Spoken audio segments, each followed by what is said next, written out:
In the wake of the First World War, Spain remained relatively undisturbed, having not seen any major conflict on its soil.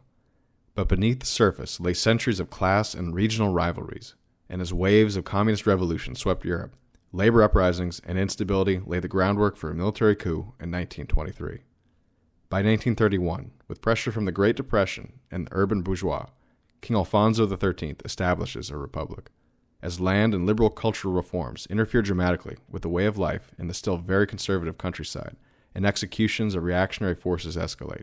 The Spanish Civil War erupts in 1936 as General Franco leads a fascist coalition against the Republican government.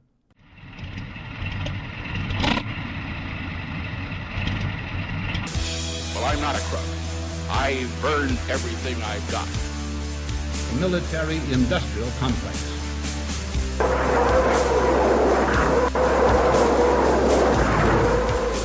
new world order. But we are here to destroy the control over the industry of other people.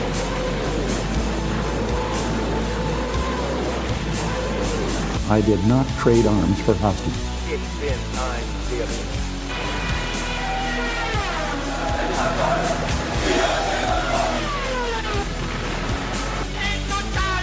на полный разгром гнусных захватчиков. Myth20c podcast. Hello, and welcome to the Myth20c podcast. I'm Hans Lander, and today we're here to talk about one of the more bloody, terrible, and peculiar incidents of the 20th century. A short 3-year time span of brother wars between groups of people on the Iberian Peninsula who'd been living side by side for hundreds of years. Of course, we're talking about the Spanish Civil War. So, to journey to the land of matadors and dead Muslim conquerors, I have here Adam Smith. Hey, everybody. Nick Mason. Hola, mi amigos. And Hank Oslo. Hi. Now, the Spanish Civil War is peculiar for a very specific reason in my mind. The last few years in Syria has, I think, rekindled a lot of interest in the Spanish Civil War, how it functioned, what its consequences were, and what we can draw from, say, ideological commitment and foreign proxy war commitment in a mostly self-contained problem, mostly the result of economic insecurity within a country that is lagging behind many of its neighbors. Spain has always been a relatively poor country. It's always been a relatively poor and disorganized place. The Iberian Peninsula was claimed by the Romans and never fully developed in a lot of ways, despite their long presence there. That has had a huge impact to this day on who the Spanish became.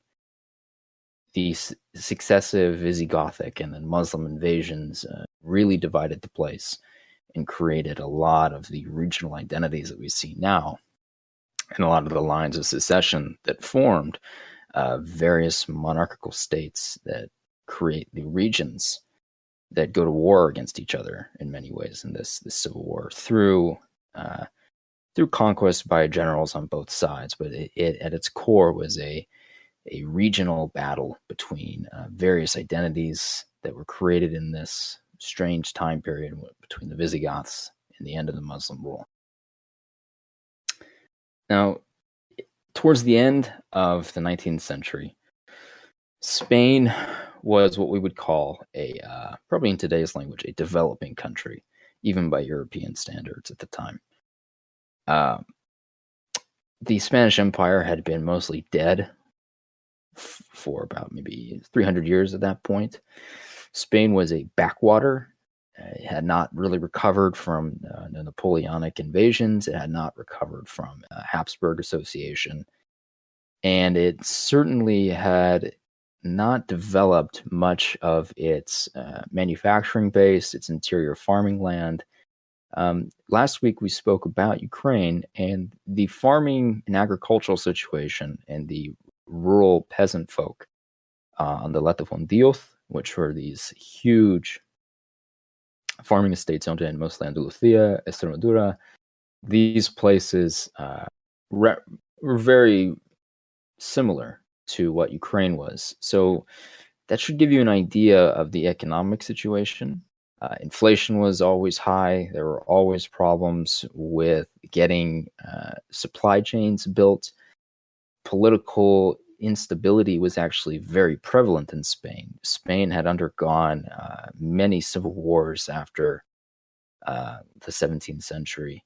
It had undergone military dictatorships. It had undergone small regional revolutions. The most troublesome areas are areas that you hear of very often today: Catalonia, the Basque region, Asturias, and Galicia were always the most troublesome for Spain and were a huge component of why the Civil War started. So in the 20s, there was a new military dictatorship led by Miguel Primo de Rivera. Now, Miguel Primo de Rivera was interested in maintaining monarchical rule and maintaining the aristocratic rule of the Castilian Spanish heartland.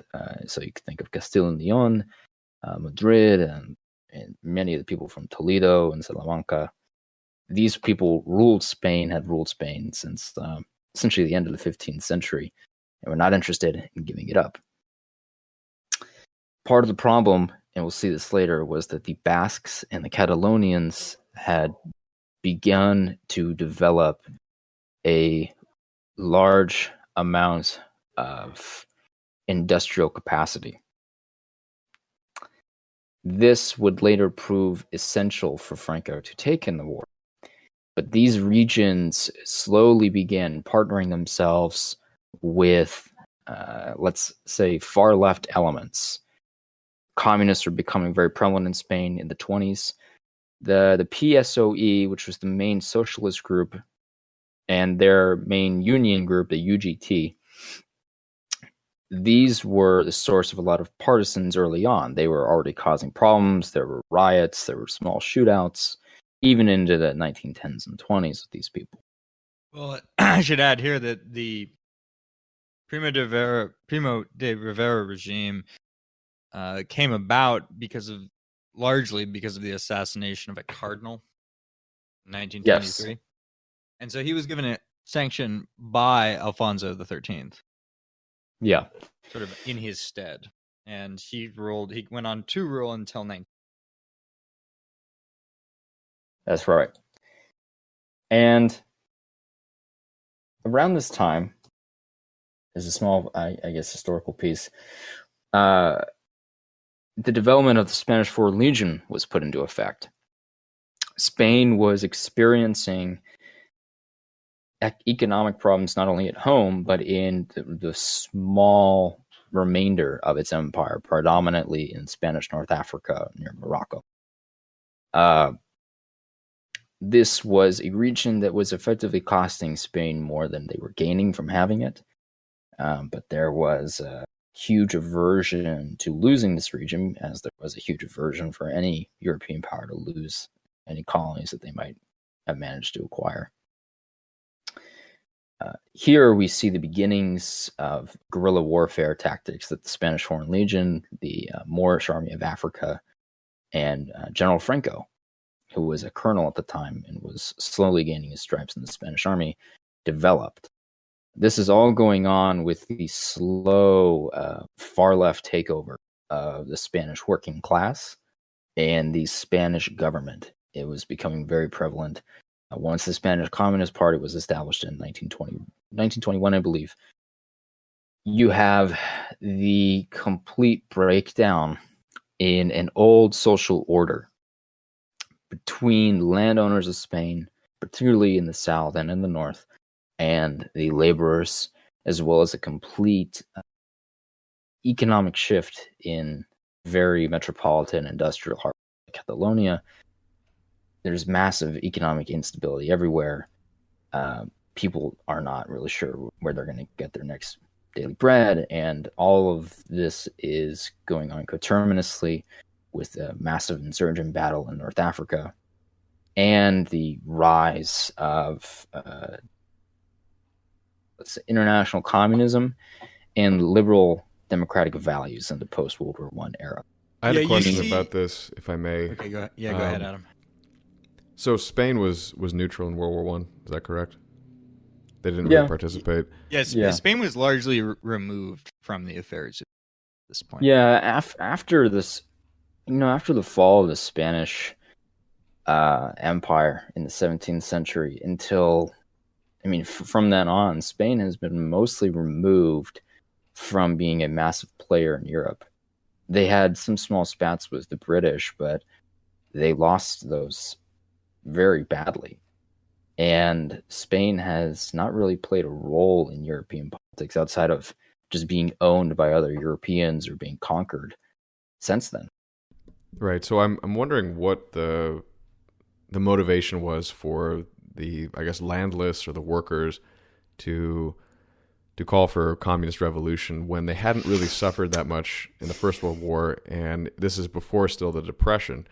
And for the study we did on the Great Depression, it was revealed that a lot of the more agricultural economies during the Depression, which Spain seems to qualify as, did much better than the more industrialized countries. So I'm a little bit surprised to hear that there was a lot of communist agitation going on. Do you guys have any theories as to why that happened? The communist agitation was somewhat limited early on. The Great Depression did not have much of an effect on Spain. Now, it affected areas of Spain that were heavily invested in industry because they were no longer able to export as much. People weren't buying. But the communist agitation was limited, and in fact, it was limited until the war actually began, because communists were seen as allies from the Soviet Union and so on. They're seen as saviors for some people. Mostly the people that were effective were the anarcho-syndicalists, or the leftist anarchists, as you might think of them, and the socialists. And of course, there's a huge sort of liberal middle class, we'll say, in Madrid, in Barcelona, in Valencia, in all across the cities of Asturias and in the Basque Country and so on. They were also mostly interested in this communism stuff, because it made them feel good, and as we've seen, there was a lot of liberal middle class sympathy with communism in other more advanced countries, and B, because they believed that it would create better political stability and open up Spain to the outside world. Spain was a very closed society, very closed to the outside world, except for exports. And Spanish regionalism was very strong, and the liberals wanted a centralization of the state, ironically.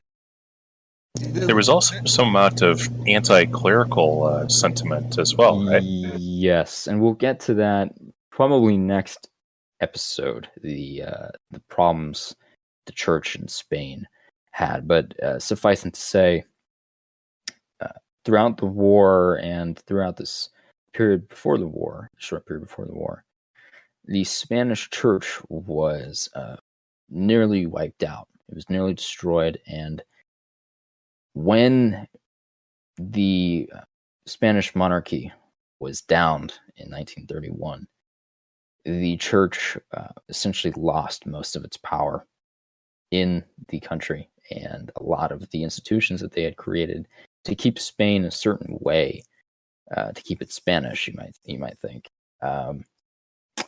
were destroyed.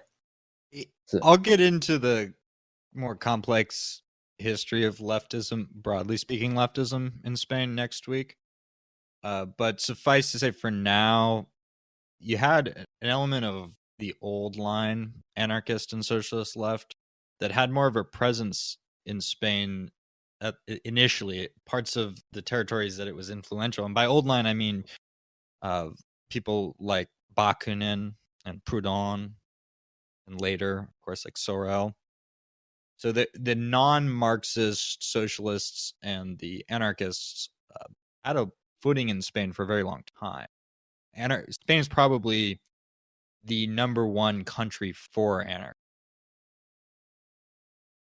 At least European country. I would say overall, yeah. I mean, the anarchists eulogize Spain and try to trace their various lineages from parts of the anarchist tradition in Spain. And left and right become somewhat confused terms in trying to understand this. But I would say that overall, like, why is it that radicalism in general is thriving? Well, it was a classic situation of the center cannot hold. Right. Spain was maladapted to a liberal order, to republicanism, and the imposition of a liberal republican order on Spain with the abdication of the king in 1931 really was just a facade for various groups to vie for true power, which is the nature of liberalism. Liberalism is oligarchy. It's, it ends up being rule from behind the scenes one way or the other, because the public forums are never really representative of the true power. So you had various factions vying for control, and the whole time the oligarchs, of course, wanted to ensure some stability, but there was no true Republican front. There was no true liberal front. And that's why when liberal writers write about the Republican era, what is commonly called, I guess, the Second Republic of Spain, which would have been from 1932 till the advent of the Civil War in 1936, it was really a red government, and it showed its fangs naturally in 36. You started to see that's in 36, which we'll get to, skipping ahead a little bit, but that's when the Popular Front came about. You saw the true nature of republicanism. Yeah, the Popular Front is essentially what happens when the left loses at their own game and they pull out every stop to take over the democracy they created and lost. They tried to implement straight up Bolshevism in terms of just red tribunals. But one thing to keep in mind here is the alliance did involve the oligarchs and, most importantly, Freemasons as well. And you read a lot in the literature of the Spanish Civil War. See, on the right and on what is commonly called the fascist side, a lot of talk about Freemasons. And why is that? Well, following the exile of the king in 1931, you had the first prime minister, Manuel Azana Diaz, was a Freemason, 17 ministers, 5 deputy secretaries, 15 director generals, 183 out of the 470 parliamentary deputies, 5 ambassadors, 9 division generals, 12 brigade generals were Masons. Heavy presence. And so that's, of course, the international octopus tied in with it's like Anglo finance, and of course the international Jew. And frequently throughout the propaganda, Franco, even himself, blamed the entire thing on the, quote, Judeo-Masonic conspiracy.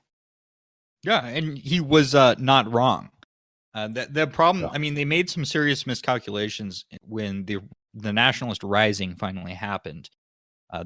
There were a couple Masons in key positions that prevented it from going as smoothly as people like Franco had hoped, particularly in the Navy, where they were hoping for a smooth coup, but it not go quite as planned, which led to some other things we'll get into later. Yeah. So we're going to work our way to the beginning of the war soon, but to give you some more background, in 31, King Alfonso is deposed. Very quickly, you have the rise of the Spanish, mostly liberal, middle-class left, center-left types who just want to make money, take over Madrid politics, and they also swarm the major cities of Spain, with the exception of Pamplona, which was probably the most far-right large city in Spain. Seville, Barcelona, Madrid, Toledo, Valencia. All these places are complete, and also Bilbao. All these places are completely taken over by what we would, I think, refer to as shit libs. These are not people who are far left communists, although there was some association. The vast majority of these people are just center left ideologues with some Masonic elements within them, yes, but these are people that want to centralize the country, want to modernize it, want to open it up, essentially globalize the nation and make it more like their next door neighbor, France. And they're, of course, naive largely with respect to the red dogs that they're harboring and what they'll end up doing with them when they get Yeah. So in 33, the Spanish right decides to take a couple steps. One, Gil Robles creates CETA, C-E-T-A. Quick note, instead of a normal sound in Castilian Spanish, and I'll try to make sure I use this pronunciation properly, it's a th sound. So estudiante español instead of estudiante español. So CETA is the, so let's say, mainline big right-wing coalition, very Catholic dominated. Yeah, it's basically the center right. It ends up being dominated by the right. It's if we had an evangelical party in America with various center right elements that were not totally religious, mixture of rural and urban. This is what you'd have.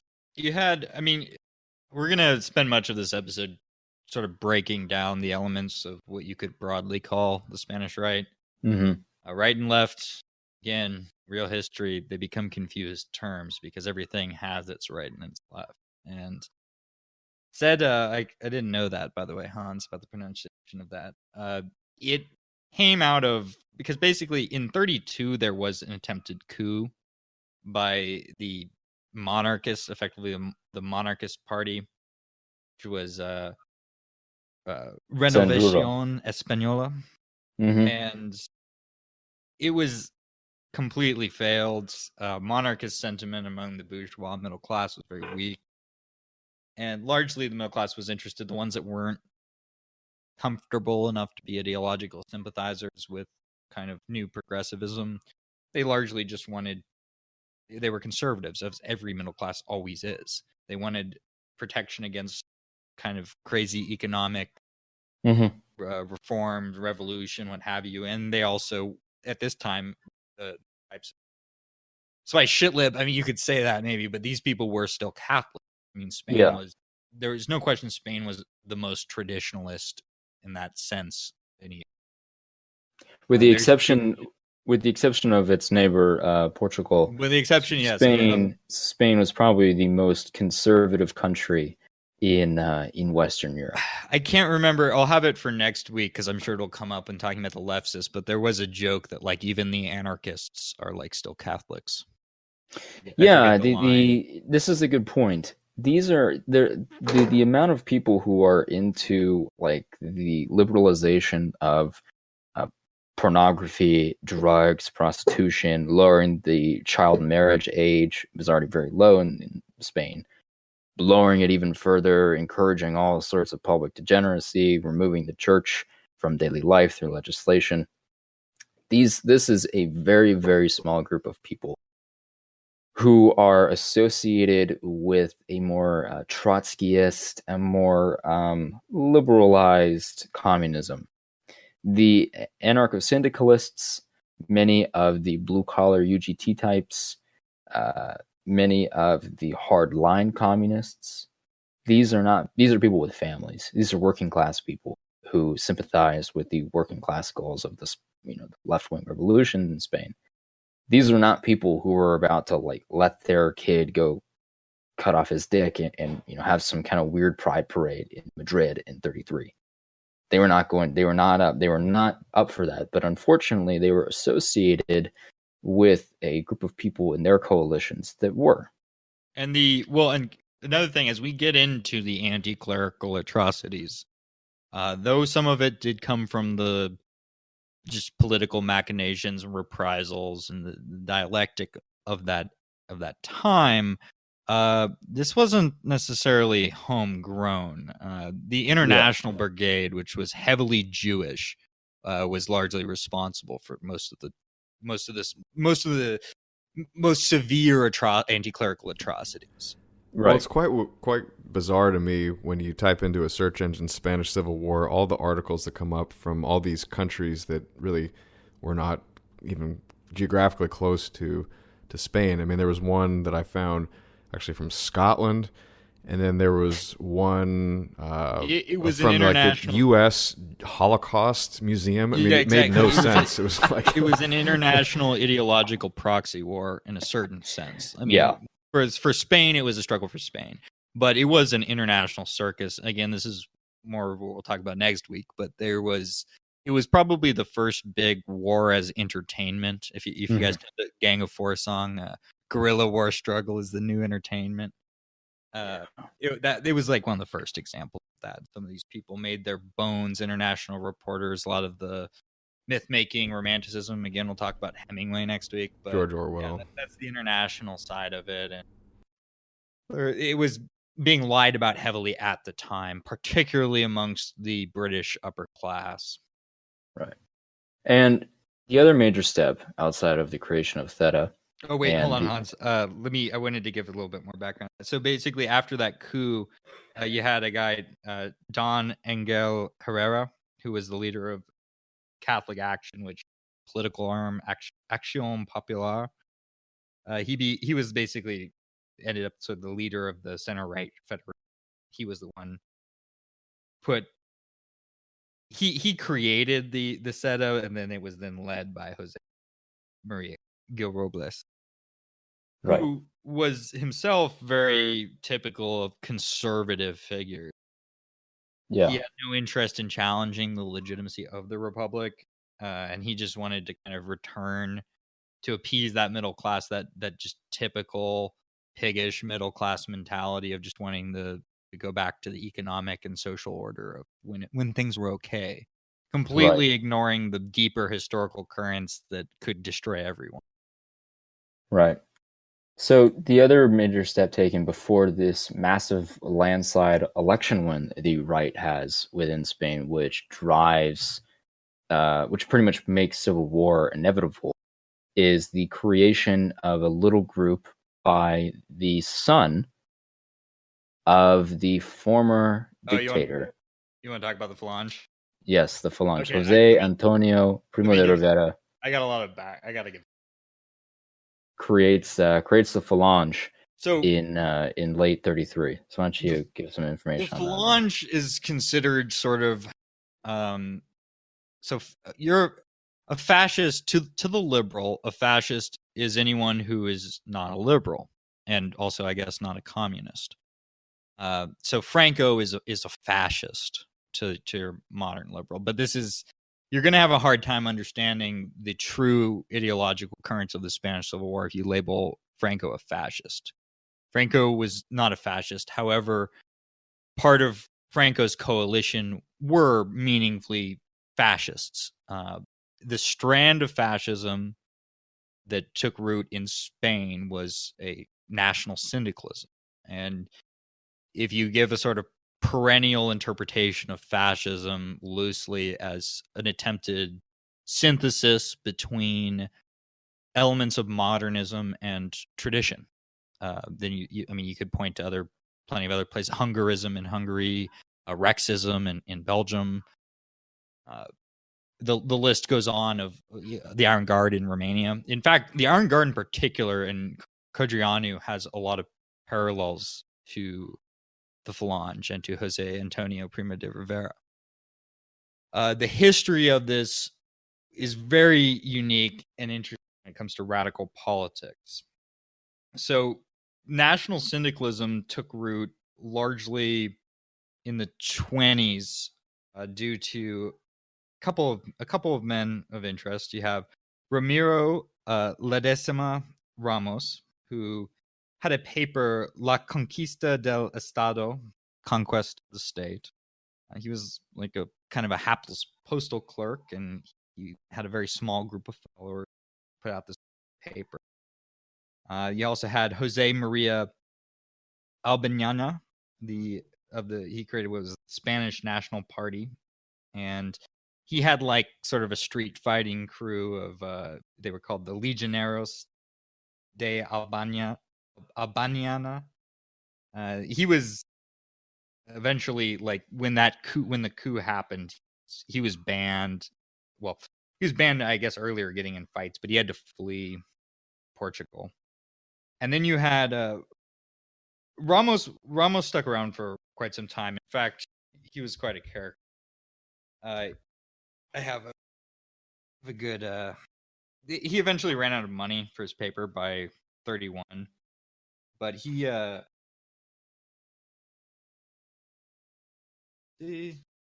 so he was kind of on the provocateur intellectual side of things, not really someone very well disposed towards any kind of practical politics, but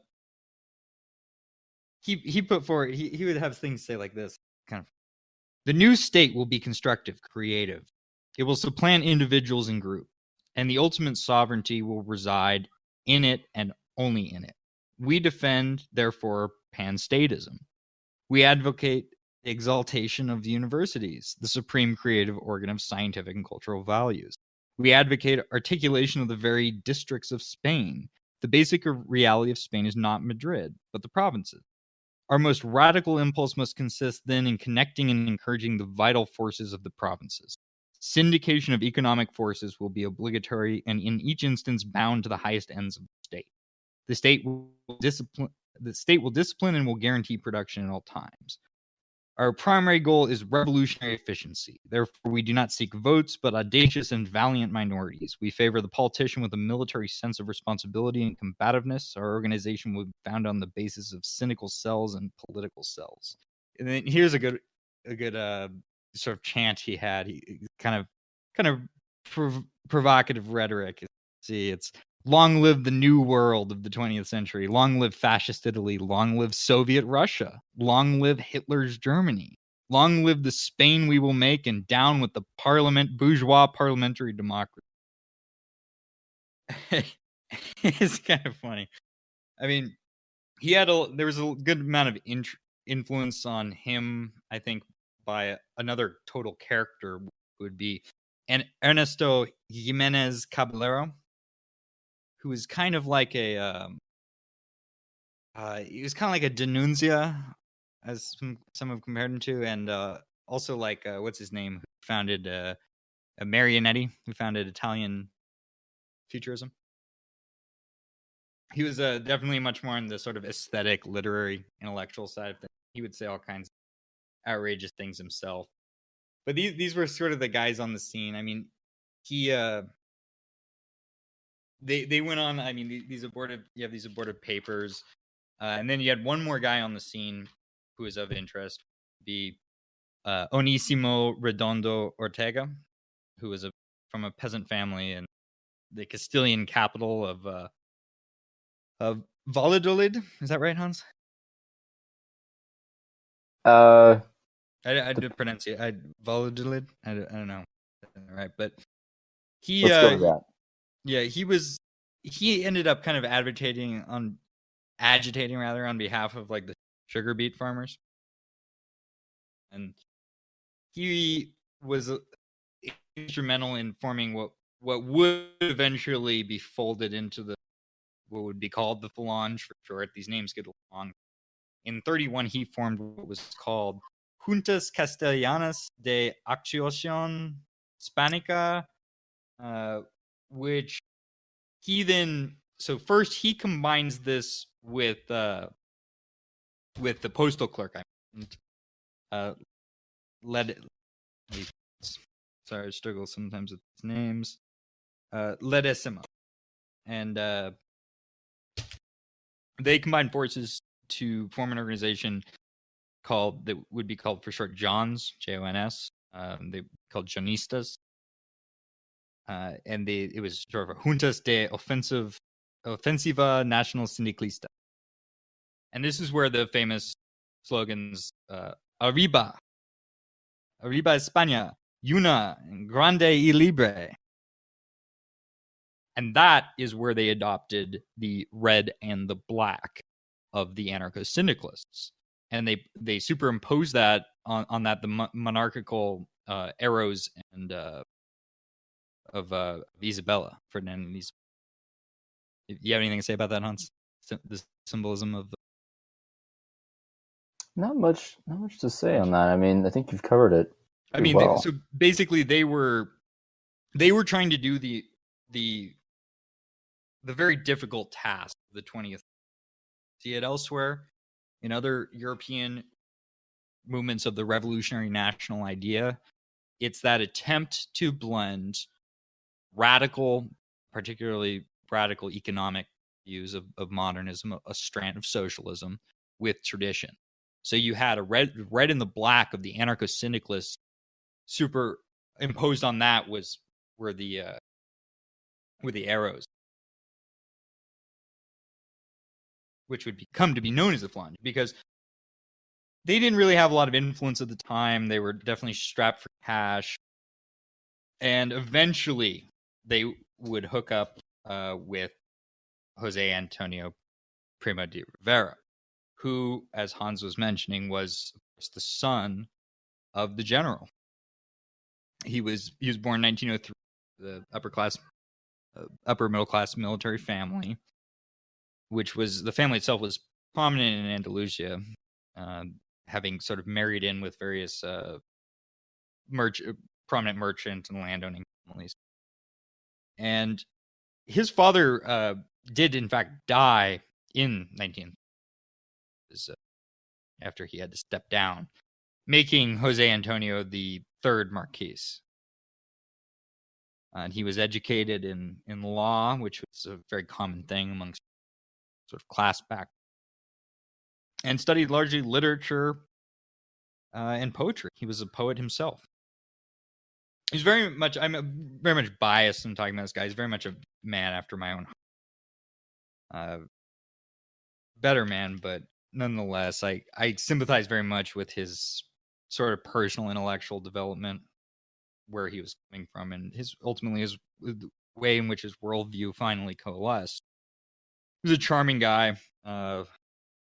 He was also fairly modest. He wasn't going around. He was kind of uneasy about his relationship, sort of status as being son of the general. He definitely didn't go around like flaunting that or pulling it for advancement in any way. And ironically, he was actually, when he was at university, he was much more sort of in with the liberal faction than, say, the hardcore traditionalist Catholic faction, who he thought was a little bit backwards in their outlook.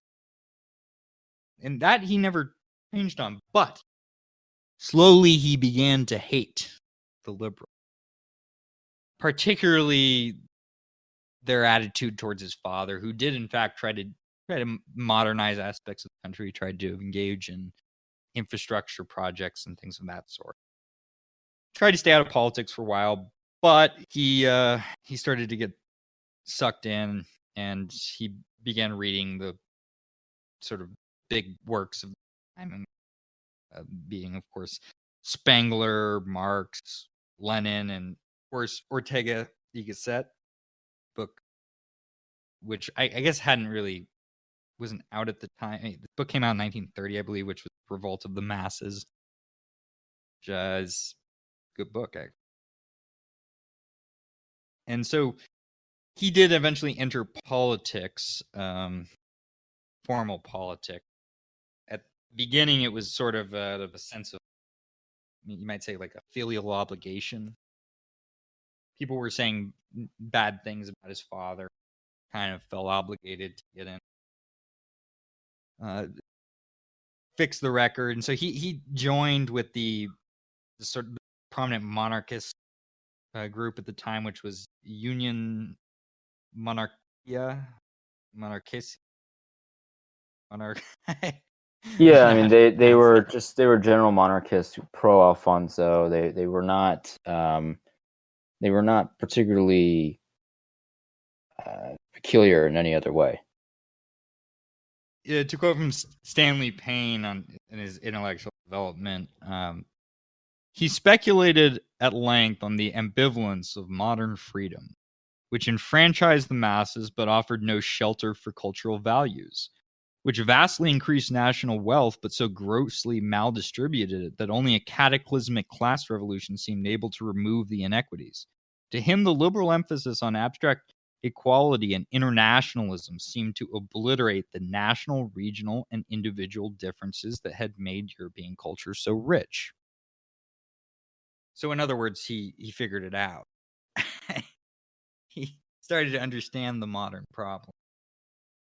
And he was never really too infatuated with the hardline conservative traditionalist elements. He thought that they were backwards and sort of unattuned to the actual realities of the Spanish people.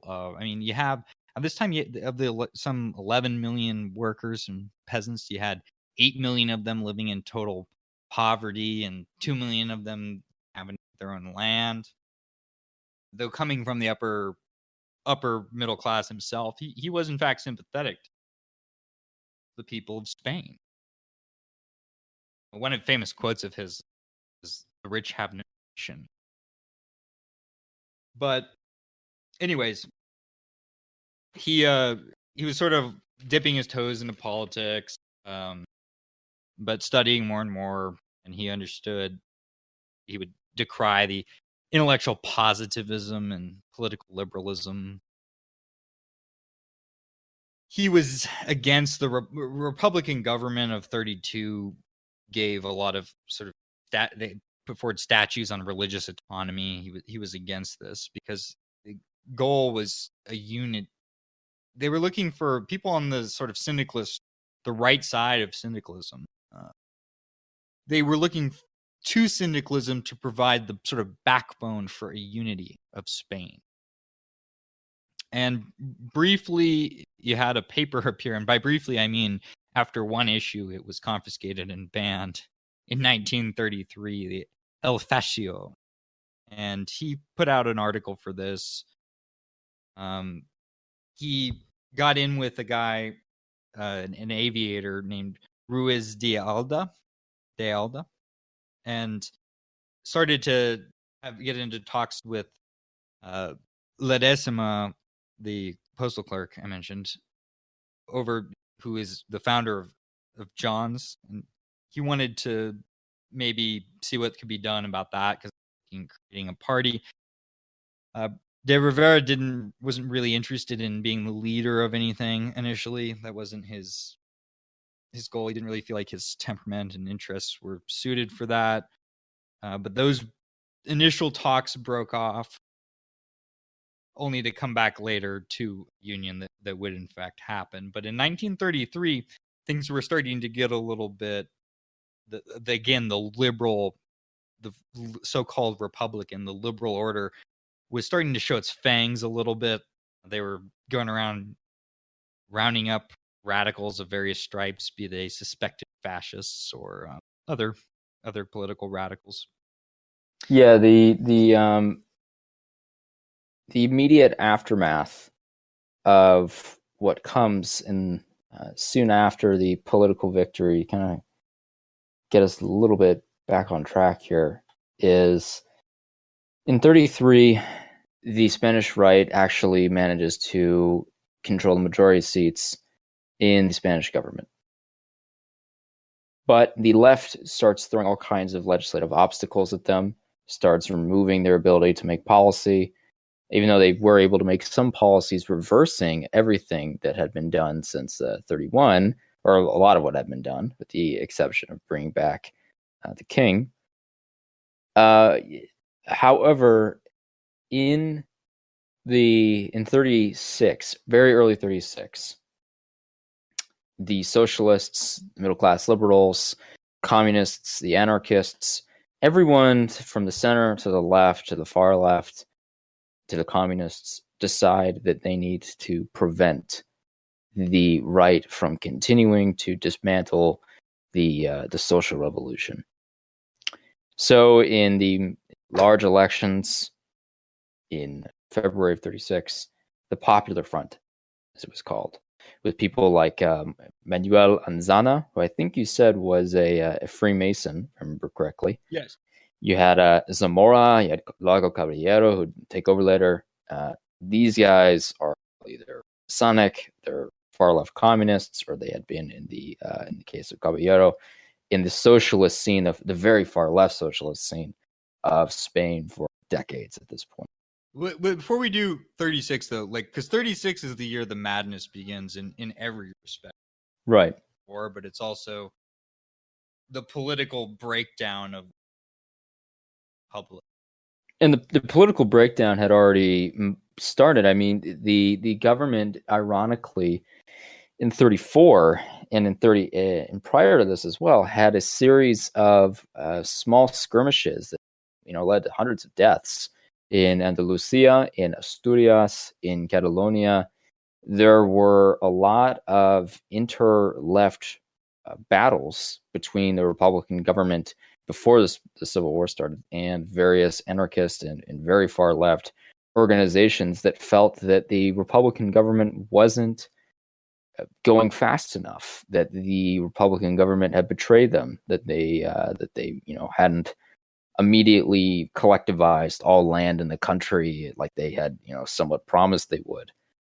I think this is the key area to explain, though, because in understanding the struggle between the fascists and the Reds, the neutrality of this so-called this pseudo neutrality of the liberal state. I mean, if you take a look, one of the rightist parties are the Carlists, and they were monarchists and very much reactionary. They were not revolutionary rightists, and they didn't really pace they weren't fighting in the street.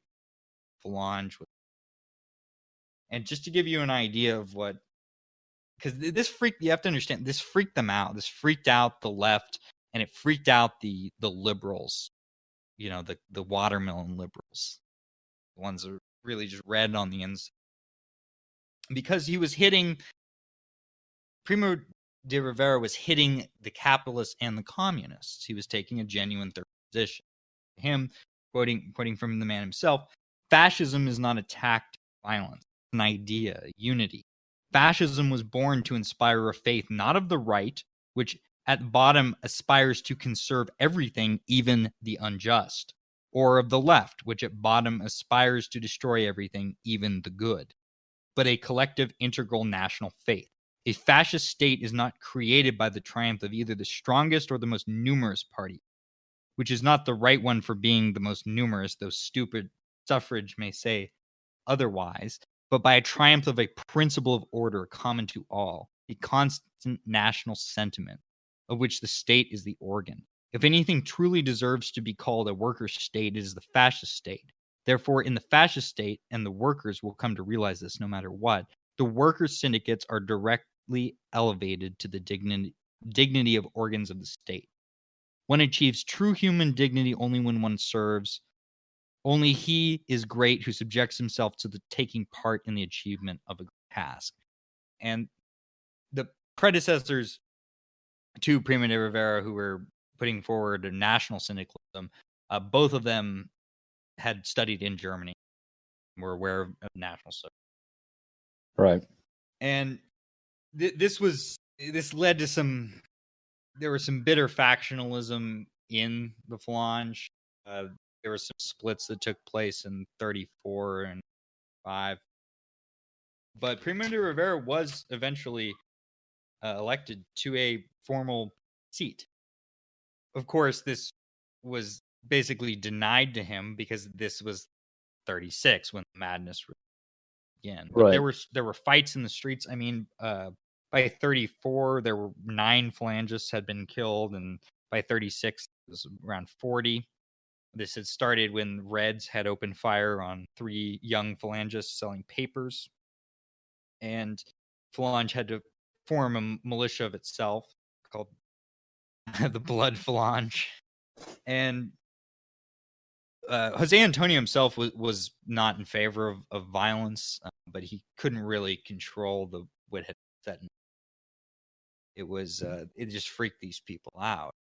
Yeah. Well, yeah. I mean, it freaked them out, and when Anzana comes back as president of the Spanish Republic in 1936, not long thereafter, within the same month, he has Primo de Rivera thrown in jail for trafficking arms. Well, what happens is because Parliament's dissolved in 1936, and that's where the Popular Front is formed, right? Which was a coalition of Republicans and Moscow-backed communists and the Trotskyites of the POUM. The POUM. Yeah, and also, we should, like I mentioned earlier, this is where Catalan and Basque, and to an extent Asturian secessionists come into play. They make this inevitable by doing a deal that really freaks out the Castilian upper class by saying, we will work to get the Popular Front elected. If the Popular Front gives us the three of us, or particularly the Catalans and the Basques, what we want, which is total independence from Spain. Right. At this point, it makes it totally clear to the military hierarchy, to the aristocrats, and to many people on the right in Spain that the Popular Front is determined to break up the country and to not only attack its institutions, the church, its social strata, its people, but to undo the entire Reconquista, to undo all of the struggles that the Castilian monarchy went through to unite and keep the country united. Can you try to go over a little bit how those different regions are separate and wanting to go their own way? Because to this day, I think it's Catalan that has recently tried to go independent last year, and Basque has been also trying to do that for some time, I think. The reality is that these are all mostly descended from various royal lines, from various aristocratic lines that work together. As the Reconquista approached its final 200 years or so, they started to develop their own unique cultures. And at the time, the regionalism of Spain was becoming very apparent. The military efforts were led by the House of Castile and Leon to an extent. They eventually decided to, through wars, through intermarriage, through all kinds of deals made, bring Spain together. But there was always an element of autonomy, mostly because Spain was always so backwards, or so, not say backwards, but so far removed from the constant progression of the rest of Western European politics. So there just wasn't enough social capital or social institutional knowledge to build kind of like a central government the way that France or the UK eventually did. The regionalism of Spain continued, and these people, and there are many genuine Catalonian and Basque, and to an extent Asturian and Galician, although Galicians by and large went with Franco at the beginning of the rebellion. They wanted genuine independence. What's interesting is that less than a third of the Basque population could be what you would consider far left at the time. Basques had a huge Carlist presence. They had a general centrist or center-right Catholic presence. There were many Basque nationalists that were actually in the middle of the war trying to secure their independence no matter what by making side deals with the French and the British in case the Republican government somehow won the war but then didn't guarantee their freedom. The Basques essentially wanted to operate as a Portugal, a second Portugal for the British, to keep a beachhead in northern Spain. The Catalans, too, were very interested in doing whatever it took to gain their independence, and that often meant aligning, and it still to this day means aligning with the far left. Far leftism in Catalonia and in the Basque Country is essentially done out of political necessity. These, by and large, these are not places that are ingrained far left or have socially far left policies, although Barcelona has, even at the time, particularly at the time, had a very Weimar-esque reputation. It was very, very decadent, and it was mostly a cultural and industrial production zone. I mean, back to left and right. I mean, this period in Spain really puts a strain on especially the American understanding of left and right. I mean, it's basically useless because people may be a little confused. I mean, I mentioned the Falange flag. They had adopted the red and the black of anarcho-syndicalism. Well, the history between this and fascism should not be too surprising to anyone who's read in this. I mean, Sorel, the French writer Georges, I don't know how you say Sorel. Sorel, yeah. Well, Sorel, like Jorges or Georges, I don't know. But I have read Sorel in English, and as particularly his reflections on violence. And he has always been attributed to being very influential in fascism, and there's a lot of truth to that because socialism was entering a sort of a crisis intellect, and national origin and national unity as the focus for a economic socialism was sort of a cure-all. And so the people, plenty of lower class people who didn't hate their own country and who weren't like weird sex perverts or Jews, they're perfectly susceptible to what you may call a right-wing socialism. I mean, this even Charles Maurras, who was traditional, had a coterie of traditionalists and Catholics. I mean, they adopted this when they created Action Française, whatever. Action Française, yeah, there you go. These were ideas that were appealing, and Hitler, of course, appealed to these similar currents. Right. What it was the internationalists, and so did Mussolini, effectively. And so did Mussolini. It was the internationalists and the Jews and the various people who were tied into the Mosque hub, who were against a national. I mean, taken literally at its meaning, a national socialism. And that's what the Falange was in favor of, a national socialism. It had its own sort of syndicalist ideas about how that would be structured. But I'll put in the description, Julius Evola's take on the Falange. He was very impressed by it. Because it wasn't being put forward as simply a means to an end, as Franco inevitably took it to become after the death of De Rivera, but it had a much higher ideal. It was anti-materialistic, and it took the nation as an idea in which you allowed for the flourishing of these different sort of regional identities and human freedom, as Evola would mean that, but subsumed under a total organism, the state. Right. So that's coming at this from the right. I mean, the Falange itself had its own left and its own right, and there were splits amongst the more traditionalist Catholic and even monarchist sort of elements, and then the more hardcore economic left. Saw that in Third Reich as well with this Strasserite. I mean, the history of this stuff is very complicated. But to give you just a taste of when the Falange was formally founded, I'll just read a little bit from the official statement of Primo de Rivera. Here you have, finally, the liberal state came to offer us economic slavery, saying to the workers with tragic sarcasm, "You are free to work as you wish. No one can compel you to accept specified conditions. Since we are the rich, we offer you the conditions that please us. As free citizens, you are not obliged to accept them if you do not want to, but as poor citizens, if you do not accept them, you will die of hunger, surrounded, of course, by the utmost liberal dignity. Therefore, socialism had to appear, and its coming was just. For we do not deny any evident truth. The workers had to defend themselves against a system that only promised them right and did not strive to give them a just life.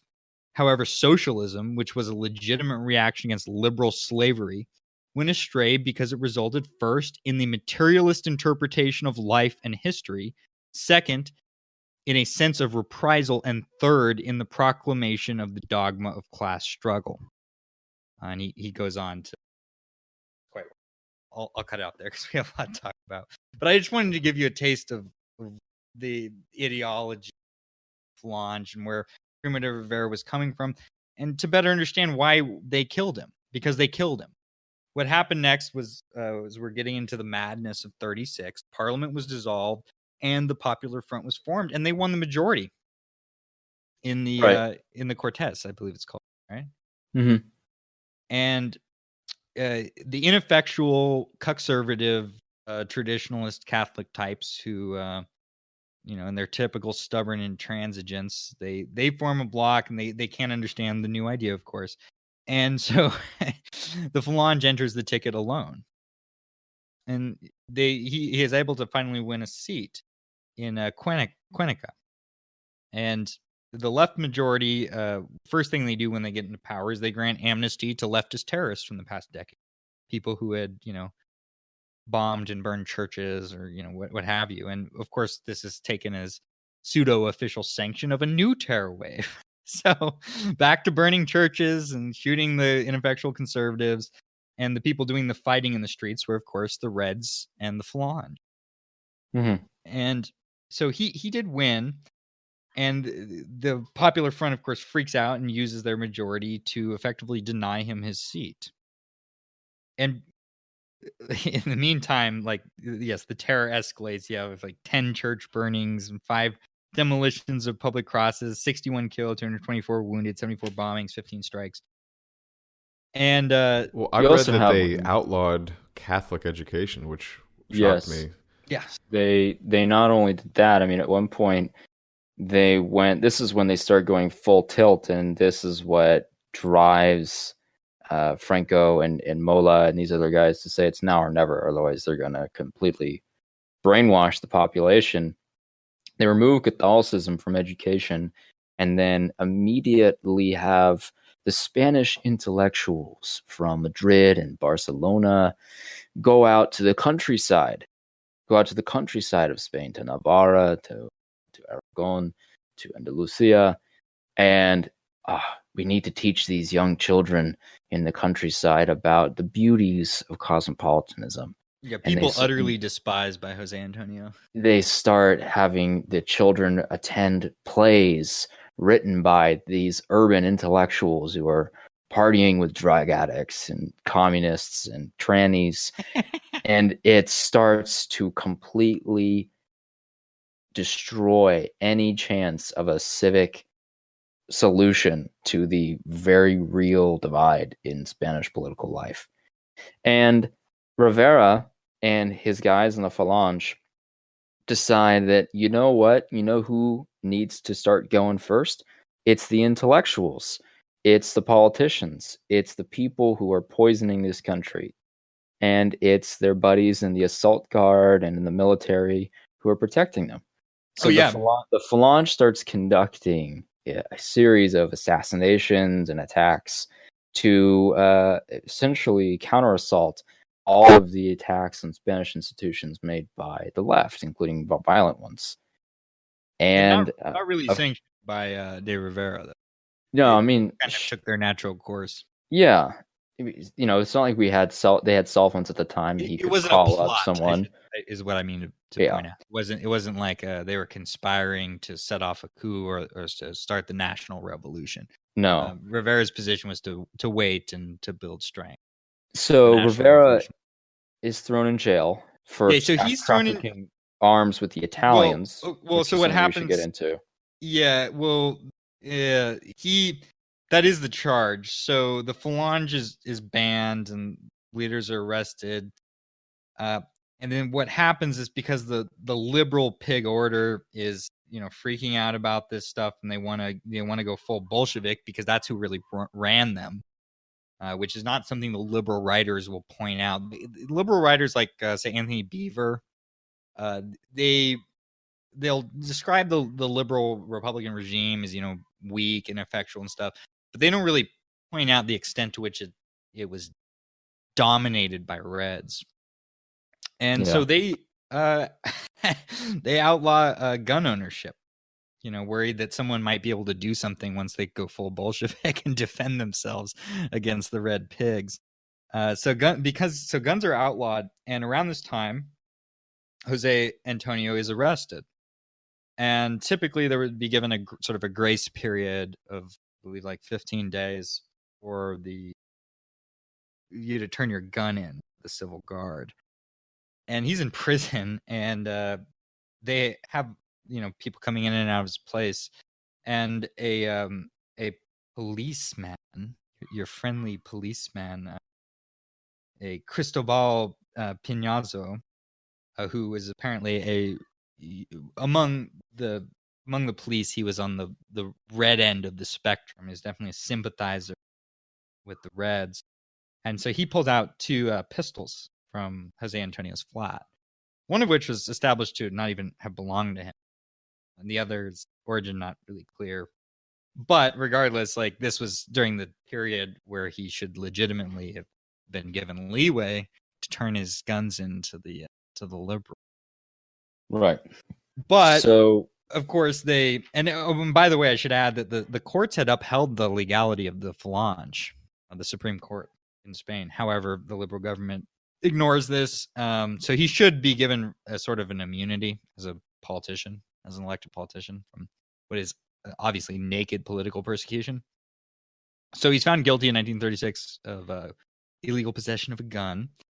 And he's moved in June from Madrid, which was a stronghold of the Falange, to Alicante, which was a commie liberal Jew Mason pig stronghold. And so they even have the governor of the prison removed for being too nice to him. And during this is in June, and then in July is when the rising is. Without going too much into the rising right now, I'm sure Hans has to say about that. I'd just point out that the rising happened while Jose Antonio was in prison. Right. So what happened next was that he was, retried for participation in the conspiracy, in the rising, which took place while he was in prison. I mean, it's just very Bolshevik tier. There's a lot of international attention at the time, so they definitely wanted to preserve that facade of legitimacy that liberals love so much. But the Minister of Justice basically tells the judge and the public prosecutor that Jose Antonio has to die. So, like good stooges, they do their job. Even though he was as a lawyer, he did defend himself, and by all accounts, he did a very good job of it. So much so that the public prosecutor had to apologize to the Jewish press. The leftist press for for him being allowed to give such a compelling defense. The jury was made up entirely of Popular Front supporters, and he was then murdered. And I have an account of his death. So in the early hours of the morning of November the 20th, which, throwing out there, coincidentally, Franco himself dies on November the years later. But in the early morning hours of November the 20th, 1936, Jose Antonio leaves his cell to go to his death. A new day is breaking while a glorious life is reaching its end. Jose Antonio is assassinated in the company of 4 other martyrs. Their names: Ezequiel Mira Esta, Luis Segura Baus, Vicente Munez Navarro, and Luis Lopez. And according to the words of Gilmore Toscano Rodriguez, who fired the last shot, Jose Antonio died with the greatest fortitude. And when he was placed before the firing squad, he gave the habitual cry of the Falange, "Arriba España!" with a strong, clear voice, being seconded by the other victims immediately afterwards, falling to the ground, riddled by bullets. There goes Jose Antonio, a great man. So, when the rising happens, there had already on mostly July 18th through the 20th, there had already been a lot of networking done by Sanduro, Mola, Capitellano, and of course, General Franco. These men had already established clear lines of communication with one another, had established clear lines with their officers, clear lines with like-minded individuals in the cities, the countryside. Throughout every region of Spain, they had at least someone there, more often than not, many people who sympathized and were ready to fight. What really gets this going and what makes it clear that civil war is starting is the murder of Jose Calvo's Sotelo. Sotelo. Yeah. Right. Just want to make sure we're on the same page. The day before, Jose Castillo was an officer in the Republican Assault Guard, which was created by the Republican government to juxtapose against the Civil Guard, which was more a national countryside and semi-rural policing force that wasn't the military. And the Assault Guard was urban-focused. It was mostly created as a way of keeping the Falange and other urban right-wing activists down. Yes, it was the true nature of the liberal Right. order. So Jose Castillo, liberalism on communism. Jose Castillo is killed by Phalangists, and then in the middle of the night, the following day, Jose Calvo Sotelo, who was not only any other politician, he was the leader of the opposition. Yeah, exactly. In the Cortes. And he was also formerly the Minister of Finance under Jose Antonio's father, Miguel Primo de Rivera. And he was a staunch monarchist. He was a staunch Alfonsoist. Mm-hmm. He was one of the most important political operatives in the Spanish right wing, and he was assassinated in revenge for the assassination of essentially a cop. Yeah, on July 13th, he was kidnapped using a false warrant by the Republican so-called Assault Guard. Mm-hmm. Shot, and his body was dumped. Right. 5 days later, Mola and Franco initiate the revolution. What happens immediately thereafter is very curious because the rebellion, I should say, not the revolution, the military rebellion had been planned to work out much more smoothly. Franco was in North Africa at the time. Needed to get to North Africa, then gets there. And he immediately gets a hold of, through his various officers and so on, a hold of the Spanish African Army, particularly two key elements of the Spanish African Army. The Moorish Army of Africa, and last but not least, the Spanish Foreign Legion. These were the most two experienced infantry contingents of the Spanish military. Above them were a set of Spanish military officers descended from various high-class bloodlines around Spain, who had been loyal to Alfonso and were loyal to Franco and the right cause, commanding them. So the most adept commanders in the Spanish military and the most adept military force, infantry force, and artillery forces were now under Francoist control in Africa. The wars that they had been fighting in Africa were primarily a guerrilla war in both very rural and urban centers against a disorganized but massive population of insurgents who used tactics very similar to the tactics that the CNT and the UGT would use. Where I'm getting at with this is that Franco knew exactly who he'd be fighting. He knew that he'd be fighting volunteers from outside the country and volunteers from within the country from the various labor organizations and the anarchist organizations. He immediately worked with Mola months before this to ensure this group of crack troops, somewhere around 30,000 of this beginning of these top tier troops, would be placed directly under his control, along with all of their associated members. The coup starts immediately. Morocco is seized, and Seville is seized thereafter. Seville is, of course, in the south, in Andalusia. Now, the coup is most successful actually in the north of Spain. Galicia is taken almost immediately. Where the coup had been planned from, where Mola was from, Pamplona, in the heart of Navarra, was an immediate success. That's where they have the running of the bull. Yep, with the help of the Raquetes, who are the Carlist militias. There's about, I want to say about 20,000 of them at the outset. It's also very successful in Castile and Leon, or what we would call Old Castile.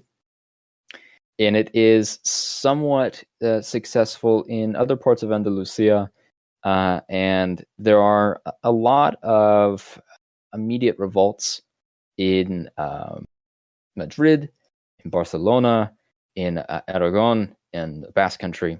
They were pro-Francoist or had been organized by people associated with Franco, whether they were from the civil guard, the military, Falangist, or Carlist guerrilla groups, or various Catholic guerrilla groups.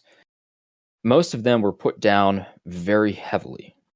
Now, where the rebellion has little to no point is, of course, in Asturias, in, let's say, New Castile, which we would call today Castilla-La Mancha, and Madrid. Madrid, Barcelona, Valencia, these places, Zaragoza as well, have almost very limited effectiveness in revolt. The Republican government immediately has to make this choice. Do we empower these various labor groups, as Franco assumed that they would, and risk giving tens of thousands and later hundreds of thousands of far-left ideologue labor types weapons and training with these weapons, which could kind of overthrow this mixture of pro-Stalinist and bougie center-left liberal government? Or do we try and find everyone in the assault guard and our military, particularly the anti-fascist aspect of the military, with a group of anti-fascist officers who had been plotting a counter-revolution against the Francoist officers, to command the troops that we have under our control? So the Republican government decides to later arm the laborers in the cities, arm the urban population. However, the Republican government had every advantage to begin. They had more people in aggregate. They had more officers by number. They had access to the majority of the Spanish Air Force, which was limited, the majority of the Spanish Navy, which was also very limited. And they had access to, of course, the rest of the world. They immediately received support from the French government, from the British government, from the American government, from the Soviets, from Mexico, from much of the industrial world, much of the liberal world. It was a choice, very simple, and it was a choice of supporting the Republican government in Madrid. The logic was these people are kind to our interests, our business interests, or political ones, in case of the communists. But they were also, you could say, they were democratically elected, and they were being, there was a military coup. The only people who immediately supported Franco from the outset, Franco and the right cause, were, of course, history's two favorite villains, Mussolini and Adolf Hitler. Adolf Hitler was a reluctant ally at first of Franco and didn't necessarily trust him, but Mussolini, Benito Mussolini, who had secured his control over Italy for the most part at this point in the late 30s, had decided that he wanted to make Spain into part of his new Italian political order in the Mediterranean. Well, Mussolini had been in charge for, I think, over a decade at that point, and Hitler he had been in charge for over a decade. His rule had definitely had a lot of influence on the Spanish fascists. Yeah, and that charge against the Rivera about trafficking Italian weapons was based on a kernel of truth. The kernel of truth being that the Falange had been importing Italian weapons since 1934. And immediately when the war began, the first country to organize, outside of the Comintern of the Soviet Union, to organize foreign involvement was Mussolini's fascist groups in Italy. Yes, there's some truth to that, but it also is true that none of that had anything to do with why he was arrested. Mm-hmm.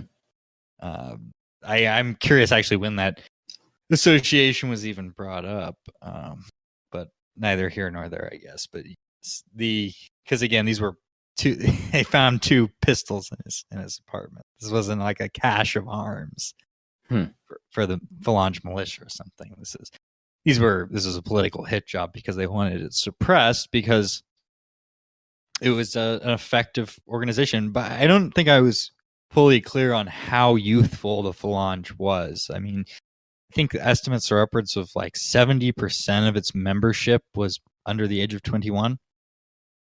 There were also a lot of women in the Phalange, believe it or not.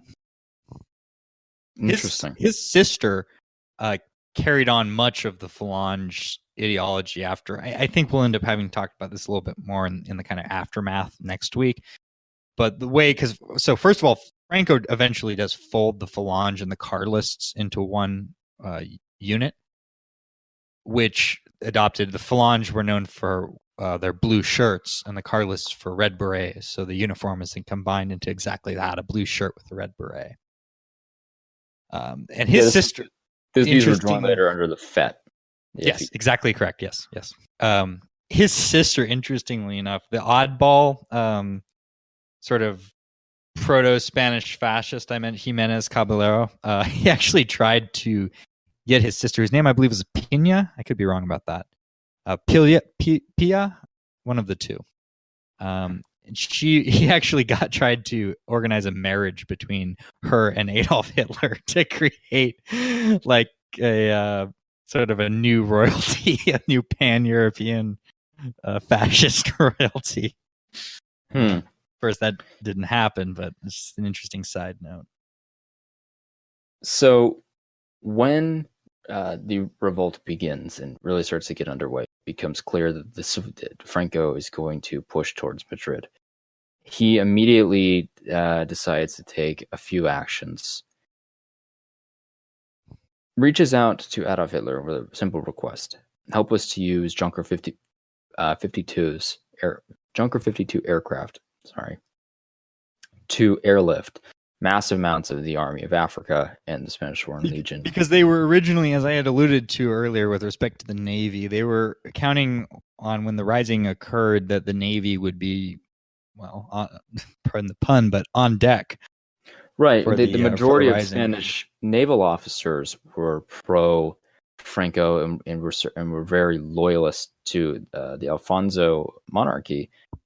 But the vast majority, and we saw this is very reminiscent of what happened in the Soviet Union and in China, vast majority of the sailors and the soldiers were not. And they ended up, in many cases, attacking the officers or nullifying the officers' attempts to use the Navy for counter or right-wing purposes. And the Franco was counting on this Navy being able to bring the Army of Africa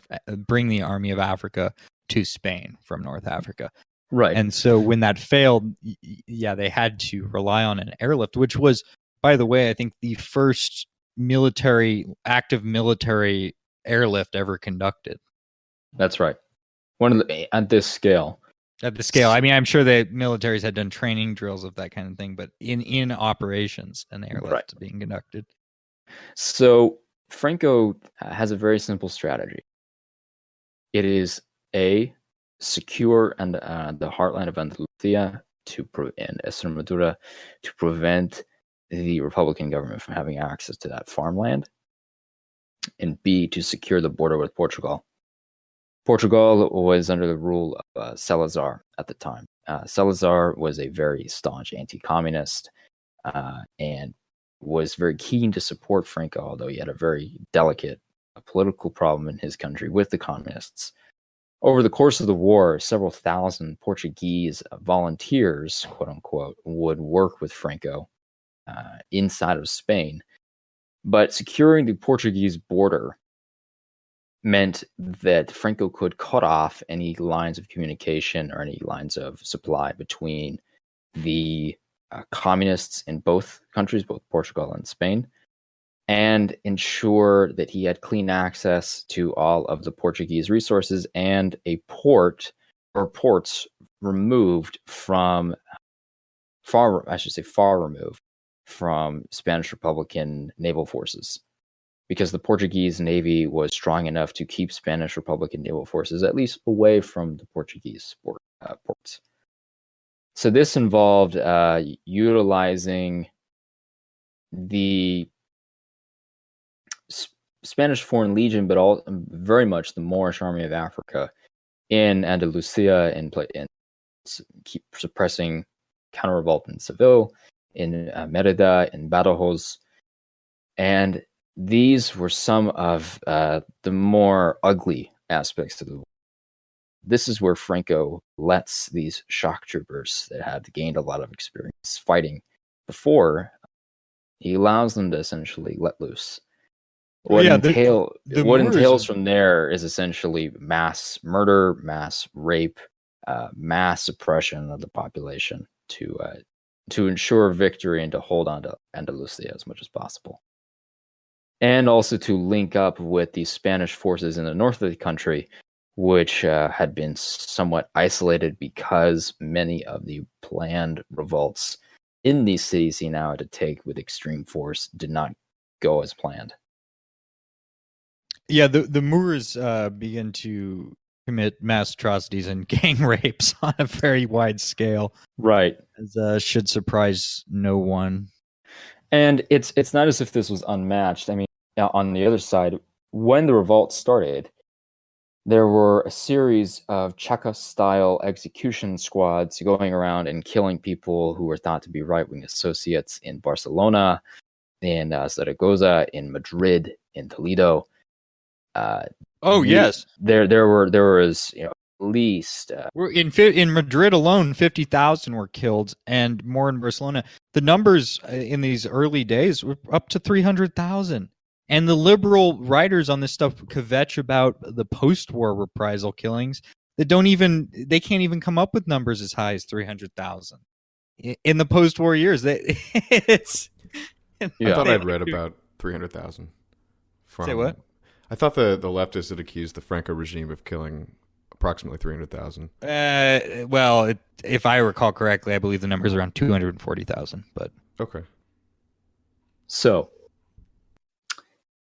as Andalusia is secured, the Republicans have a massive crisis of military leadership. Quite frankly, they didn't know where to start pushing back.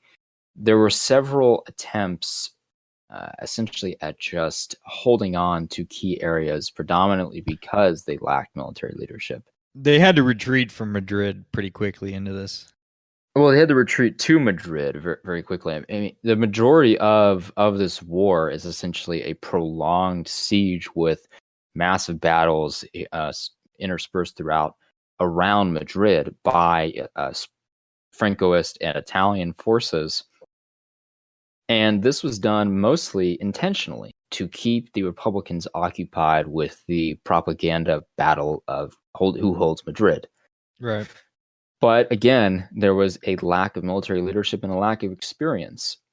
The rest of this war, as soon as Francoist in late August and beginning of September, as soon as Francoist forces in Andalusia link up with the other forces alongside the Portuguese border in the north, it is a slow encirclement of Madrid. Franco realized that all he had to do, once he had seized enough of Navarra and seized parts of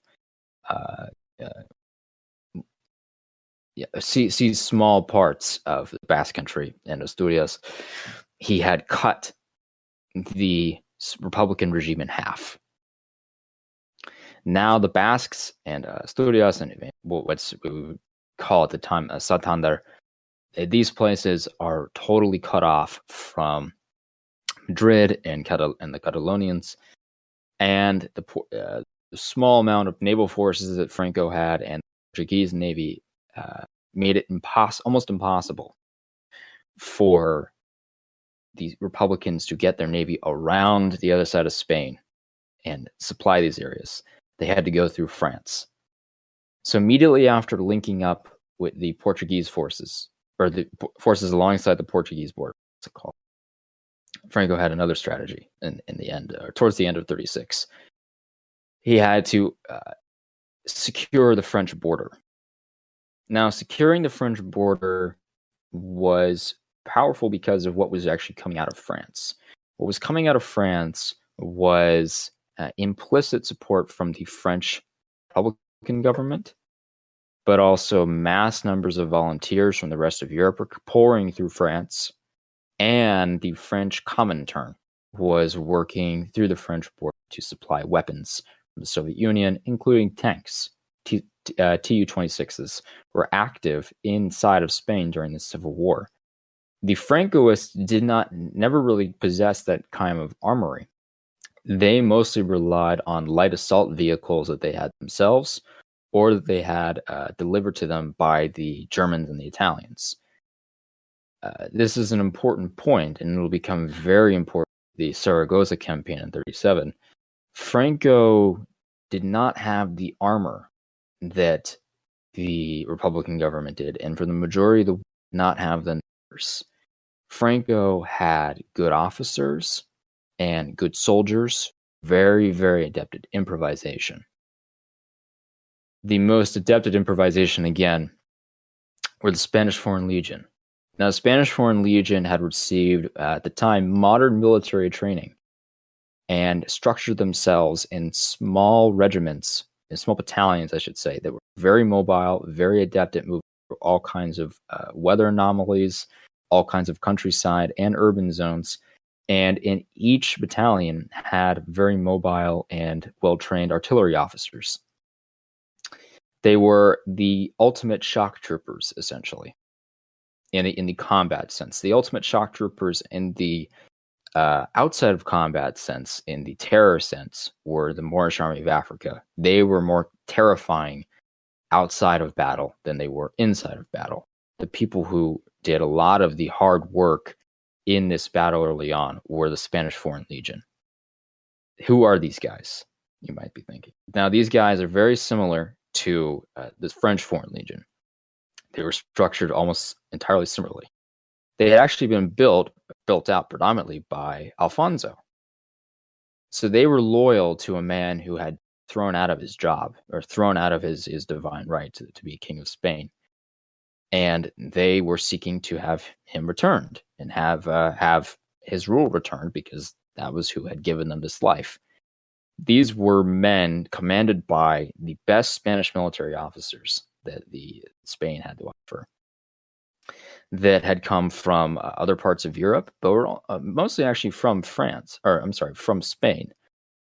But they were criminals, murderers, rapists, disgraced military officers, disgraced military officials, rich kids, tough rich kids who were looking for a hard life to kind of disassociate themselves from the pleasantries of being rich in Spain, and so on. These were guys who had almost nothing left to lose, but the only thing they had to lose were what had been guaranteed them by Alfonso. And that was their small estates, their families, which were under threat by the Republican government. So Franco used these guys very, very effectively in securing Andalusia and securing the French, securing Navarra and Aragon. But they were also very effective at securing Castile Leon, or Old Castile. So Old Castile is won out very quickly by Francoist forces. Majority of the people there had already supported Franco. There was a large contingent of Carlists and Leonese Carlists, and there were also a lot of Carlists in nearby Navarra. They had taken this area very quickly, but there was still a significant amount of resistance just to the south, in Old Castile, and of course in Madrid. I'm sorry, in New Castile and in Madrid. Immediately, Franco thinks, I'm going to go take Madrid because I have it mostly encircled from the west and from the north, and I'm slowly encircling, not necessarily Madrid, but circling the part of New Castile near Madrid on the eastern side. This fails spectacularly. Franco is able to launch a series of sieges, and this essentially just turns into a prolonged siege until the end of the War, 9, and some small battles around Madrid. In Well, Madrid is sort of always stuck out to me as being not a water located city. There's no major sort of lake. Maybe there's a small river, but it's fairly high altitude, and so it seems like a very easy to siege area for an army. And if that is the location of your army, it doesn't seem like a very good one. And it's a shame, I guess, for the nationalists, or not sorry, for the nationalists, for the Republicans, that Madrid is located dead center in the country. It is entirely reliant on keeping access to provinces or regions of Spain, not provinces, but regions of Spain with good ports. Now they had that. They had the southern majority of the south was still pro-Republican. Catalonia, Valencia, all still very Republican. But these areas were also under siege themselves and under a massive campaign from a mixture of Falangist, let's call them guerrillas, Falangist guerrillas, Catholic guerrillas, both of whom were being heavily supplied by Italian forces, trained by German officers starting in 1937. And then later on being reinforced by Italian volunteers into the tens of thousands. Some Germans too. You had some Germans and then a large contingent of Portuguese. I believe there were 75,000 Italians. Yeah, I mean, there was a massive amount of Italians that ended up fighting through this war. Vast majority of them were fascists, but there were several thousand Italian communists who were essentially fleeing Mussolini and were looking to set up permanent base in Spain. That didn't really work out for them. So Extremadura, Andalusia, New Castile, these places this rural heartland is under siege by a massive, very urban farmland warfare between the UGT and the anarcho-syndicalists on one side, and also some of the PUM. And the irony should be pointed out, though, as well, that we talk about Republican forces. One of the things I found very funny was the fact that the extent to which there ever were very many Republicans. I mean, in the bourgeois and intelligentsia, you did have actual liberals, but in the people who would be doing fighting, so for the military, in the case you had a lot of Freemasons and liberal sympathizers. A lot of these people ended up having to defect to the nationalists. Right. There were several hundred nationalists thousand. Probably had more genuine Republican types in terms of ideology than the so-called Republican forces, right, which were dominated by actual Reds. So this early on, we see part of the problem, especially in later 36, because very quickly it becomes apparent Republicans just do not know what they're doing and are losing the war. None of their offensives are working. They typically only claim small amounts of land, don't hold on to it a lot. And in the aggregate, day after day, Franco's territory is increasing across the board. Throughout the war, I should say, as a preview, there were no major strategic losses, really, on the part of Franco. There were losses in that they failed to take Madrid, and particularly battles at Malaga and Guadalajara, and they tried to push into Madrid in a massive formation, and that didn't work. But there were no strategic losses in terms of massive amounts of territory lost. Franco managed to hold on to the entirety of his urban territory, particularly in the north, from day one until the end of the war. This is actually very, very difficult to do in a civil war when both sides are moving in several different directions with various counterattacks. This was, again, the result of high levels of military training that were on his side, which allowed him to nullify the vast human waves of UGT labor activists and college kids from swarming his positions in the north. So in the end of 36 is when some weird things start to happen. volunteers start to arrive. Now, the volunteers come for both sides. Again, we had mentioned Italians and Portuguese. There are also, of course, over 40,000 leftist volunteers that began to pour into the country from the around the International world. Brigade. The International Brigade. A lot of Americans, a lot of Brits. Heavily Jewish dominated in the higher positions. Mm-hmm. They are being How does that organized. even happen? I mean, are they Spanish Jews? I mean, who's putting them in charge? I No, don't get how they're that foreign works Jews. out. They're Jews They're from foreign America. Jews. So who from- in the Republican Army decided to give them the role of leader? Because Jews, from what I know, are not exactly military.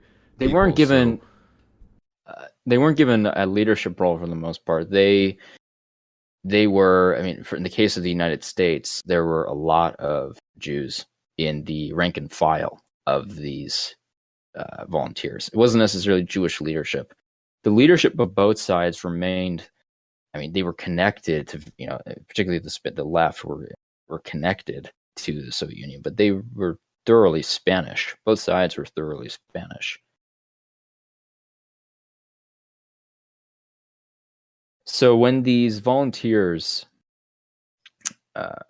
make their entrance, the dynamics of the war, as Franco had predicted, changed. Go ahead. Here's some stats. You had 1/3 of the Jewish volunteers were so there were the International Brigade, around 10,000 of the International Brigade were Jews, and more than 1/3 of the Jewish volunteers were American Jews who called themselves the Abraham Lincoln Brigade. Yeah, the first ship that they set sail on was ironically called the SS Normandy.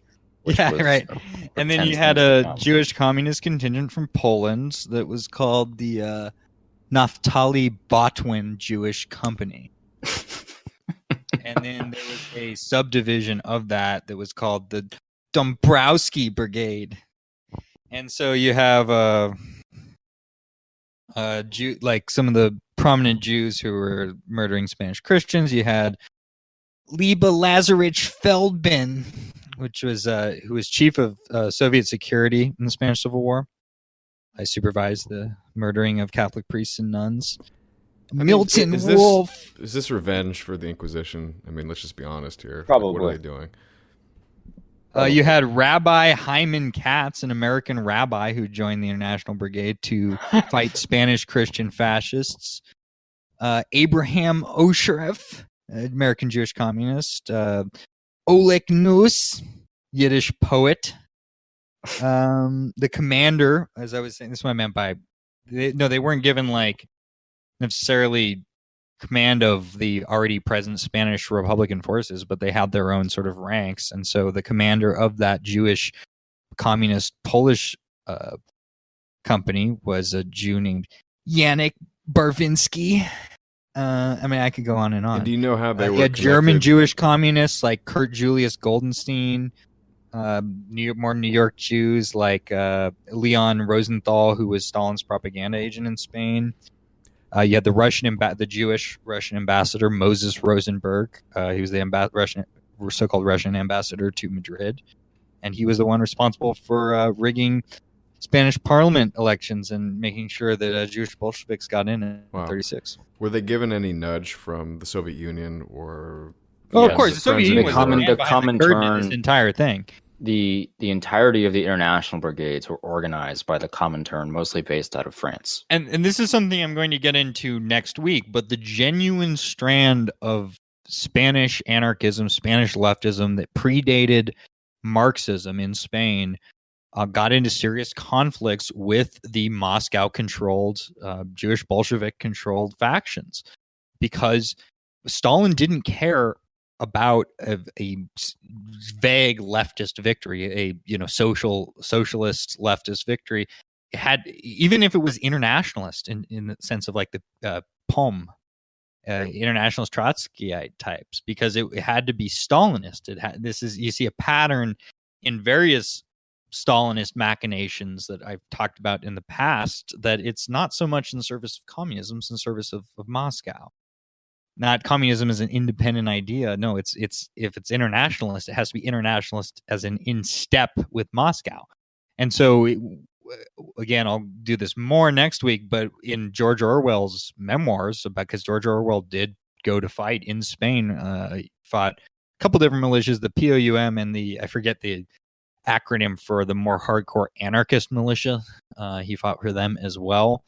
But there were these machinations behind the scenes where the anarchists would be denied weapons and resources because in many ways they made up a bulk of some of the, particularly the Durruti column, made up a very substantial bulk of the military effort, and the Stalinist agents of the Internationale were afraid of an independent. It doesn't matter if it's red from the perspective of the general right. It doesn't matter if it's a red Spain. It has to be a Stalinist Spain. Otherwise, they were completely uninterested in helping them. They wanted to make sure, Moscow wanted to make sure, Stalin wanted to make sure that there was no possibility of, if the anarchist factions, if the non-Stalinist left factions gained an upper hand in the military struggle, they may come out on top overall, and the whole thing would be for naught. So, as 36 begins to end, the war obviously gets complicated with the growing presence of these international brigades and obviously foreign fighters in the half of the nationalists from Italy and Portugal and small, to an extent other parts of Europe. The battle for Madrid is sort of taken out of control in the late November when several nationalist assaults fail. Now, this is one of the major failings of the nationalists. This late push to capture Madrid as quickly as possible. They lost a lot of forces doing this, and they effectively abandoned the idea of ever doing a full push into Madrid again. What they ended up doing was holding on to Madrid, or holding on to the areas around Madrid for the majority of the war, and diverted their efforts towards capturing other parts of the country and slowly encircling Catalonia, the Basque Country, and Madrid, and cutting them off from one another, particularly cutting off Madrid from naval access. As December came in, we start seeing the beginning of the German Condor Legion activity inside of Spain. We're seeing large amounts of Italian naval forces launching attacks on Republican naval forces. So Franco's outside military help begins to become very useful. The Soviet Union, through the Comintern, has tens of thousands of infantry pouring into the country. They're also delivering armor and weapons. And the size of the militaries are slowly growing. The Republicans are probably more around 120,000 around this period, maybe a little less. Nationalists about 100,000. That parity would stay, although the numbers would increase exponentially just in a short year and a half. Although towards the end of the war, the parity flipped, and that was obviously when Franco dominated the forces. When December finally starts to wrap, you have Andres Nin, who is who is the leader of the PUM, who is the Trotskyist left, is ousted from the government and accused of working with Franco, mostly at the behest of the Catalan nationalists and the communists to isolate the PUM from further political activity. And Orwell talks about this extensively. Yeah. That is one thing that liberals and communists have in common. That you're a fascist if you're not lockstep with them. Yes. Even if you're not, even if you're an anarchist, you're some anarchist from Catalonia or something, and you're just not down with following Moscow's lead or what have you, and start getting accused of conspiring with the Francoists, even though you are fighting on the battlefield against Franco, and yet you're a Francoist because you don't love Jewish cock in your mouth. Sorry. So basically, the first year of the war, or end of 36, wraps up somewhat inconclusively as to who is winning the war, although it's becoming clear that Franco is. The French border is underway in being closed off from the Republicans. They have completely lost access to the Portuguese border, and they've been totally cut off in the middle of the country, in Lyon in particular. There are no major Republican offensives that are working, as I had said before, and the nationalists are very quickly pushing into Aragon and securing their positions in Nevada. Did you want to... Oh, sorry, Hans, go ahead. No, you go ahead. Well, I was going to say, you're talking about the Condor Legion. When do you want to discuss the infamous bombing of Guernica? We're going to get to that. I think that's what we'll close on that for this episode. Okay, sounds good. So, 1937 starts, and the Spanish nationalists launched the Northern Campaign. The Northern Campaign is, of course, to take Asturias and the Basque Country. This is, again, an example of what Franco is willing to do when taking areas that are particularly irksome for him. The Moorish army is deployed in a very strange way in Asturias. After they had already captured many of the cities, and they had captured the industrial base of this northern region of Spain. Ironically, the region of Spain where the Reconquista was developed in the 8th century, and which was fought out of the Asturian Knights, essentially saved Spain. Franco allowed the Moorish army to commit mass rapes, to commit baby impaling, rape of Nanking style, to commit a lot of arson, and effectively destroyed much of Asturias in order to pacify. In other regions of Spain, Franco had a lot of success in taking in nationalists, or converting people to nationalism, I should say. When he would move into a region, they would target elements of the region that were far left, that were Republican influence, that were Soviet influence, so on, remove them very quickly with execution or life imprisonment. And the majority of the population, the majority of the volunteers or the soldiers fighting for the left in these regions that he would be offered a very simple deal, and that was work with us and you'll have a good future because we're going to win. And if you don't work with us, then you'll be known as someone who betrayed the Spanish state. And the proof was, Franco was able to, the nationalists broadly, but Franco leading the nationalists, they were really able to maintain a remarkable standard of living in the areas that they had a lock on.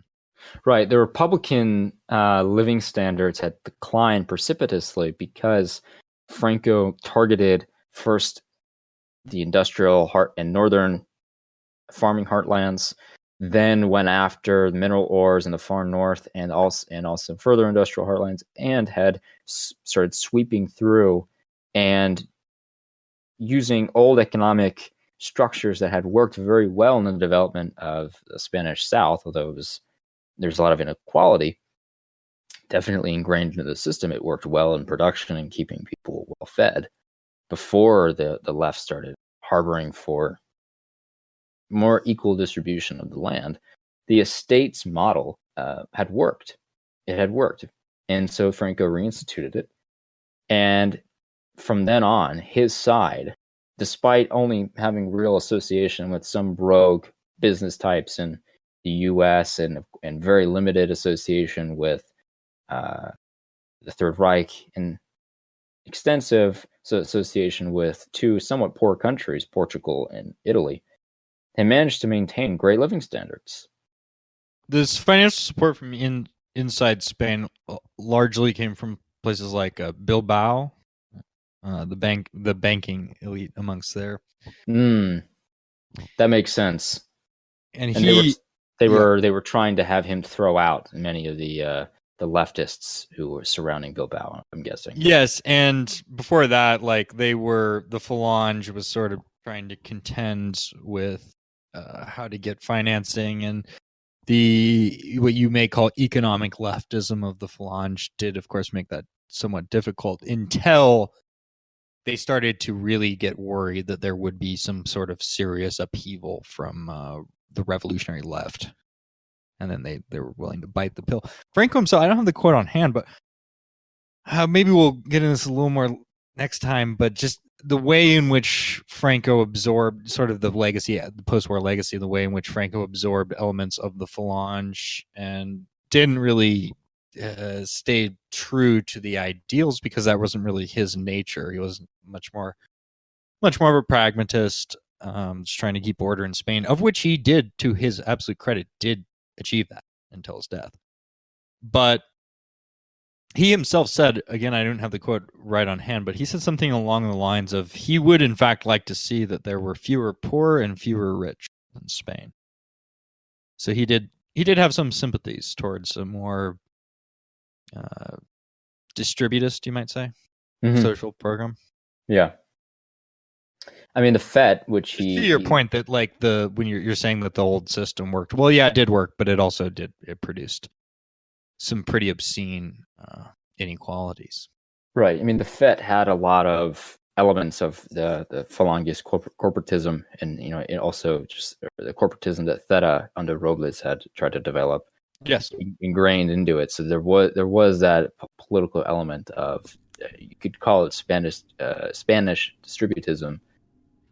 But Can you talk about the farming sector? I mean, in terms of who was sort of on what side, because from my understanding, the Republican government was trying to enact land reform, basically taking either income or actually just literal land away from the aristocracy that owned land and give that more to the lower classes. So the farming sector... Oh, go ahead. No, go ahead. Okay, so the farming sector was essentially divided, because you had the aristocrats, or the landowners, the estate owners, and they were obviously very pro-Franco.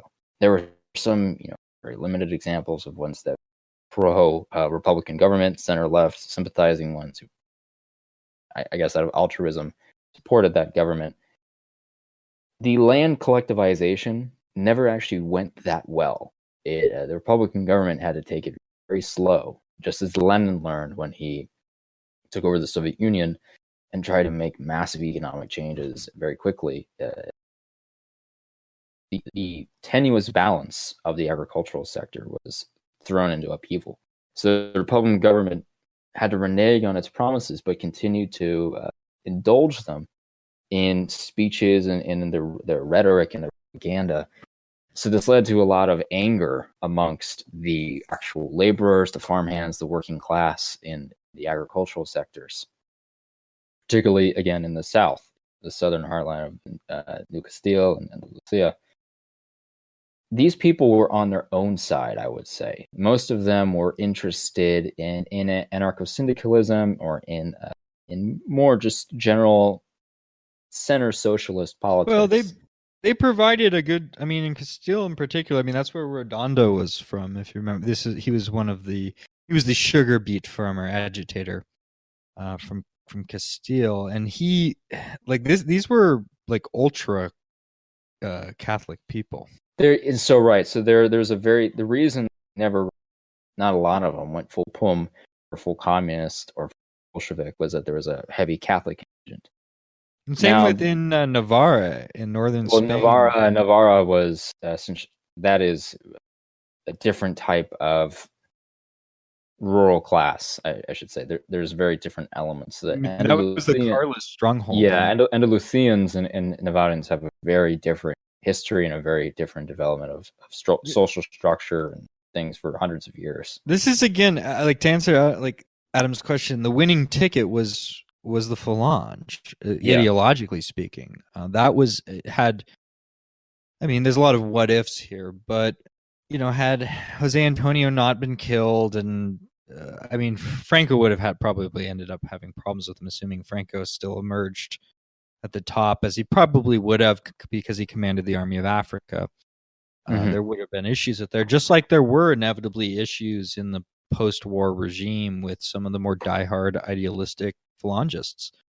Eventually, they had like Jose Antonio's body moved. And it's sort of a complicated story because it was partly to placate Carlos, but then when Franco attended, he didn't wear, as he had in the past, he did not wear the blue shirt and the red beret, and received a lot of boos and hisses from the phalange.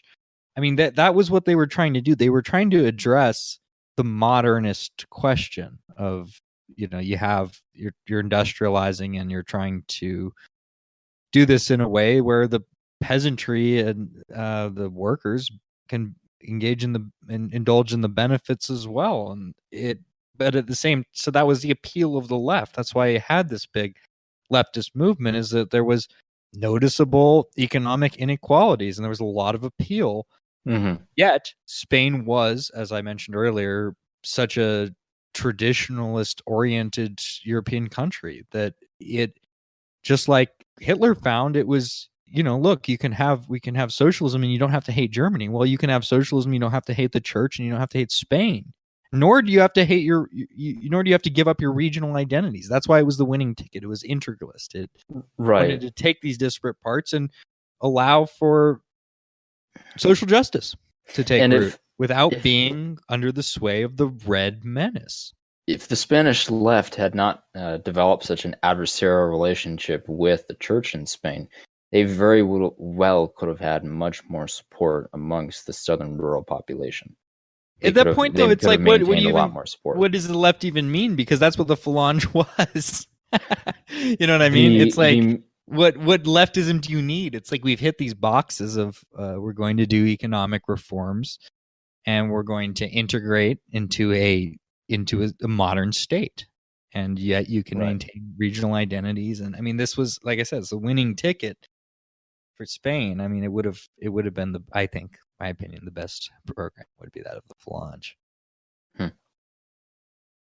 So throughout the beginning half of 1937, the plan to continuously isolate Madrid while slowly campaigning through the rest of the country is well underway.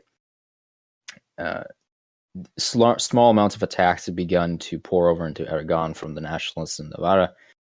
More attempts at controlling the French border, and there were a series of battles fought again in and around Madrid. They were repelled because the Republican government had so concentrated on holding order in Madrid for political and propaganda purposes. Malaga, Yarma, Guadalajara, over the course of a few months, or really over the course of February and in March, these battles, these long, hard-fought battles, and particularly a huge amount of Italian volunteers and soldiers fighting amongst the Spanish nationalist side, were seen as failures by the world, because the world was so caught up in the propaganda and so focused on whether or not Madrid would fall. And the Comintern and the Spanish Republican government believed that they were actually going to win the war by somehow pushing north out of Madrid into Castile and Leon and attack Franco and continuously attack Franco's forces. They had essentially bought in their own propaganda that all they had to do was hold Madrid and hold Catalonia, and they would be able to win the war somehow. This was a ploy by Franco, who continuously had his troops and then the Italians later fight an never-ending battle and seemingly lose, because they seemingly failed in their mission of taking Madrid, while slowly but surely conquering the countryside and slowly but surely removing outside access to Spain from the rest of the world. Now, it was a long-held strategy of the Francoist regime to go for the countryside, to in effect, ignore Madrid, particularly after the failings of November of 36 in taking it. If he had taken it then, I think that the Republicans would have just moved. It would have been a blow, but they would have just moved to Valencia and Barcelona, and it wouldn't have totally changed the dynamic of the war. In fact, it probably would have increased the amount of international brigades to come and complicated things for Franco, and might have prompted the entrance of the French military, because Franco was so concerned about what the French were going to do if he effectively won too quickly. And that was also part of the reason why he was moving to secure the border and put up some kind of resistance along with the Italians, the French.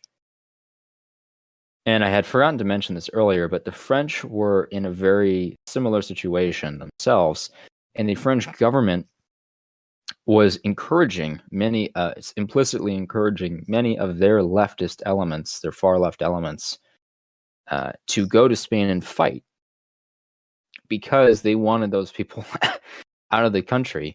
France was close to its own civil war in the late 30s and mid 30s, and there were some skirmishes between reactionary Catholic types and the far left. There was also a lot of interplay between these French fascists and the Italian fascists, and the French government was interested in prolonging the Spanish conflict as long as possible. And as I mentioned earlier, the French fascists of that time came out of syndicalism largely. Yeah. And they were interested in prolonging this, and so were the British for this same purpose, although they weren't really close to civil war the way France was, to just get rid of their communist elements, to treat Spain as a dumping ground for their communists to act out all these sort of ingrained angers with the world, and with, I guess, the global fascist conspiracy, or whatever that's sort of appropriate. Then didn't all the Spanish Republican refugees end up flooding into France after the war? They did. There are like over 100,000 that live in southern France now. To this day, is that right? Curiously, they changed a lot of the politics of southern France too. They effectively turned a lot of southern France into, for a time, a very left-wing place. But Hans, I shouldn't let communists live. We're all created equal, and there's no difference, and it's just the education. No. Daily reminder: not everything with a face is human. Don't be fooled. Now, so we're approaching April, and this is when the infamous bombing of Guernica happens, which is deep in the Basque country. Right. So just before Guernica happens, Franco has has Emilio Mola, General Mola, who is the man he plotted the coup with out of Pamplona. He's a good Carlist man, a good monarchist, who launched the northern attack on Bilbao. Now this goes on for months. This campaign in and around Bilbao and that part of the Basque country.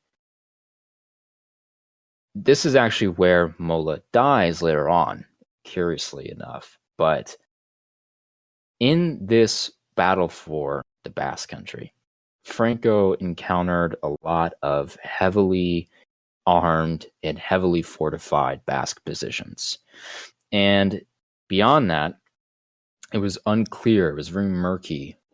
Many of the Basque towns and villages were sort of ambivalent about who they wanted to side with, and would sometimes supply support to communists one day, and maybe the next week would supply support to Basque Catholics or Carlists who were working with Franco. It was always unknown where many in the Basque country stood, but there was a general unease about going in, because belief amongst the Basque population that Franco represented a Castilian attack on the Basque people. And the last thing he wanted to do was turn all of the Basque country against him without having successfully moved quick enough to isolate them from the rest of the Republicans. Now, they had isolated them in that they had held a lot of Leon and Navarra and had cut them off, but they really needed to isolate that part of the country as quickly as possible. So Franco orders, or I shouldn't say orders, but works with the Condor Legion out of Germany to launch a series of bombing runs inside of Basque Country. Well, the goal of that was there was a river crossing that was being used, and the goal was to...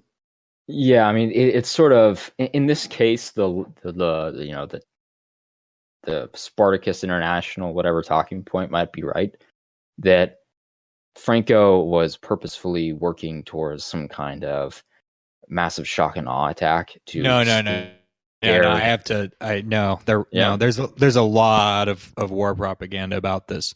This was one of. I think, in fact, the evidence. There was a British journalist who was there, and he found that much. I would subscribe to the thesis that they actually burned down a lot of their own town. There is some of that, and there was the bomb craters did not match bomb craters to this British journalist, but exploded mines. And there was a concerted propaganda effort on behalf of the communists and the international Jewish media to puff this up. I mean, they were saying thousands of people had been killed, and they're still doing this, and they've had a hard time winding it back. In all likelihood, there were probably like 90 people who died. And go ahead.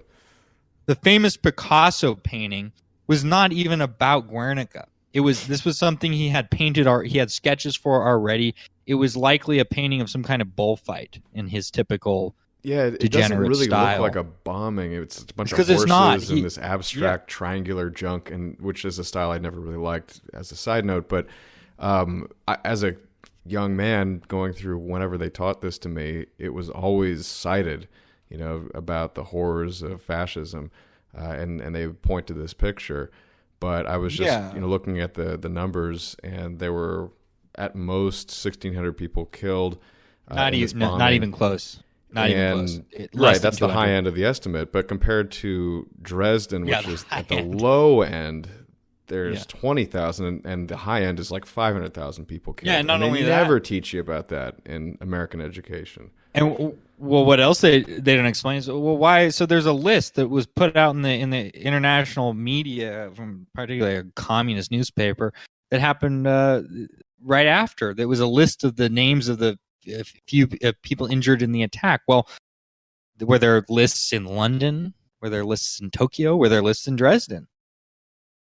No, this was a concerted propaganda effort. And yet, as I was saying, Picasso's there's plenty of evidence that his painting existed as sketches up to a year beforehand, and they just slapped the title Guernica on it because it's a modernist horror piece, so it could be anything. It's a horrible piece of art, to be honest. It's garbage, and he was a communist multimillionaire. There's a reason George Lincoln Rockwell thought he was a Jew. He's not a Jew, but there was a reason that accused of that by George Lincoln Rockwell. That's oh my god.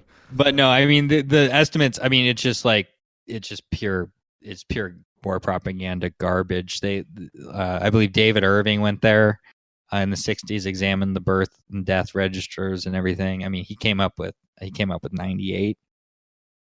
And so you look at their low estimates, or their low estimates are even too high. I think their lowest estimate is 140. Well, that's probably still a little high, but all the same, there's a big difference in 140 and 1,500 people or whatever it was they were claiming, I believe. Right. So 1654 was, 1654 was one of the original claims, I believe.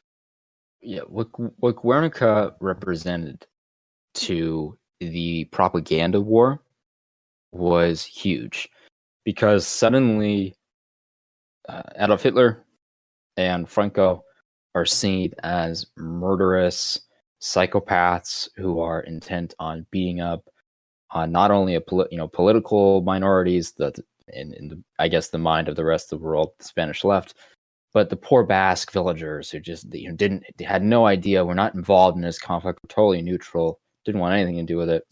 Yeah, I'm sure the Basques would have been perfectly A-okay under Red Spain. Right. Although there were Basque forces not far from Guernica that were attempting to move into place. And after it was bombing, it was a river. The river crossing Right. went to. He couldn't And bring after- forces in there, and he wanted that river crossing disabled. That was the purpose of the bombing. after the bombing, those forces retreated, and the desired effect was achieved. But despite having a massive propaganda victory in, having Franco in the Condor Legion attack Guernica, the Spanish left and the Spanish Republican government and their military efforts didn't seize on any of it.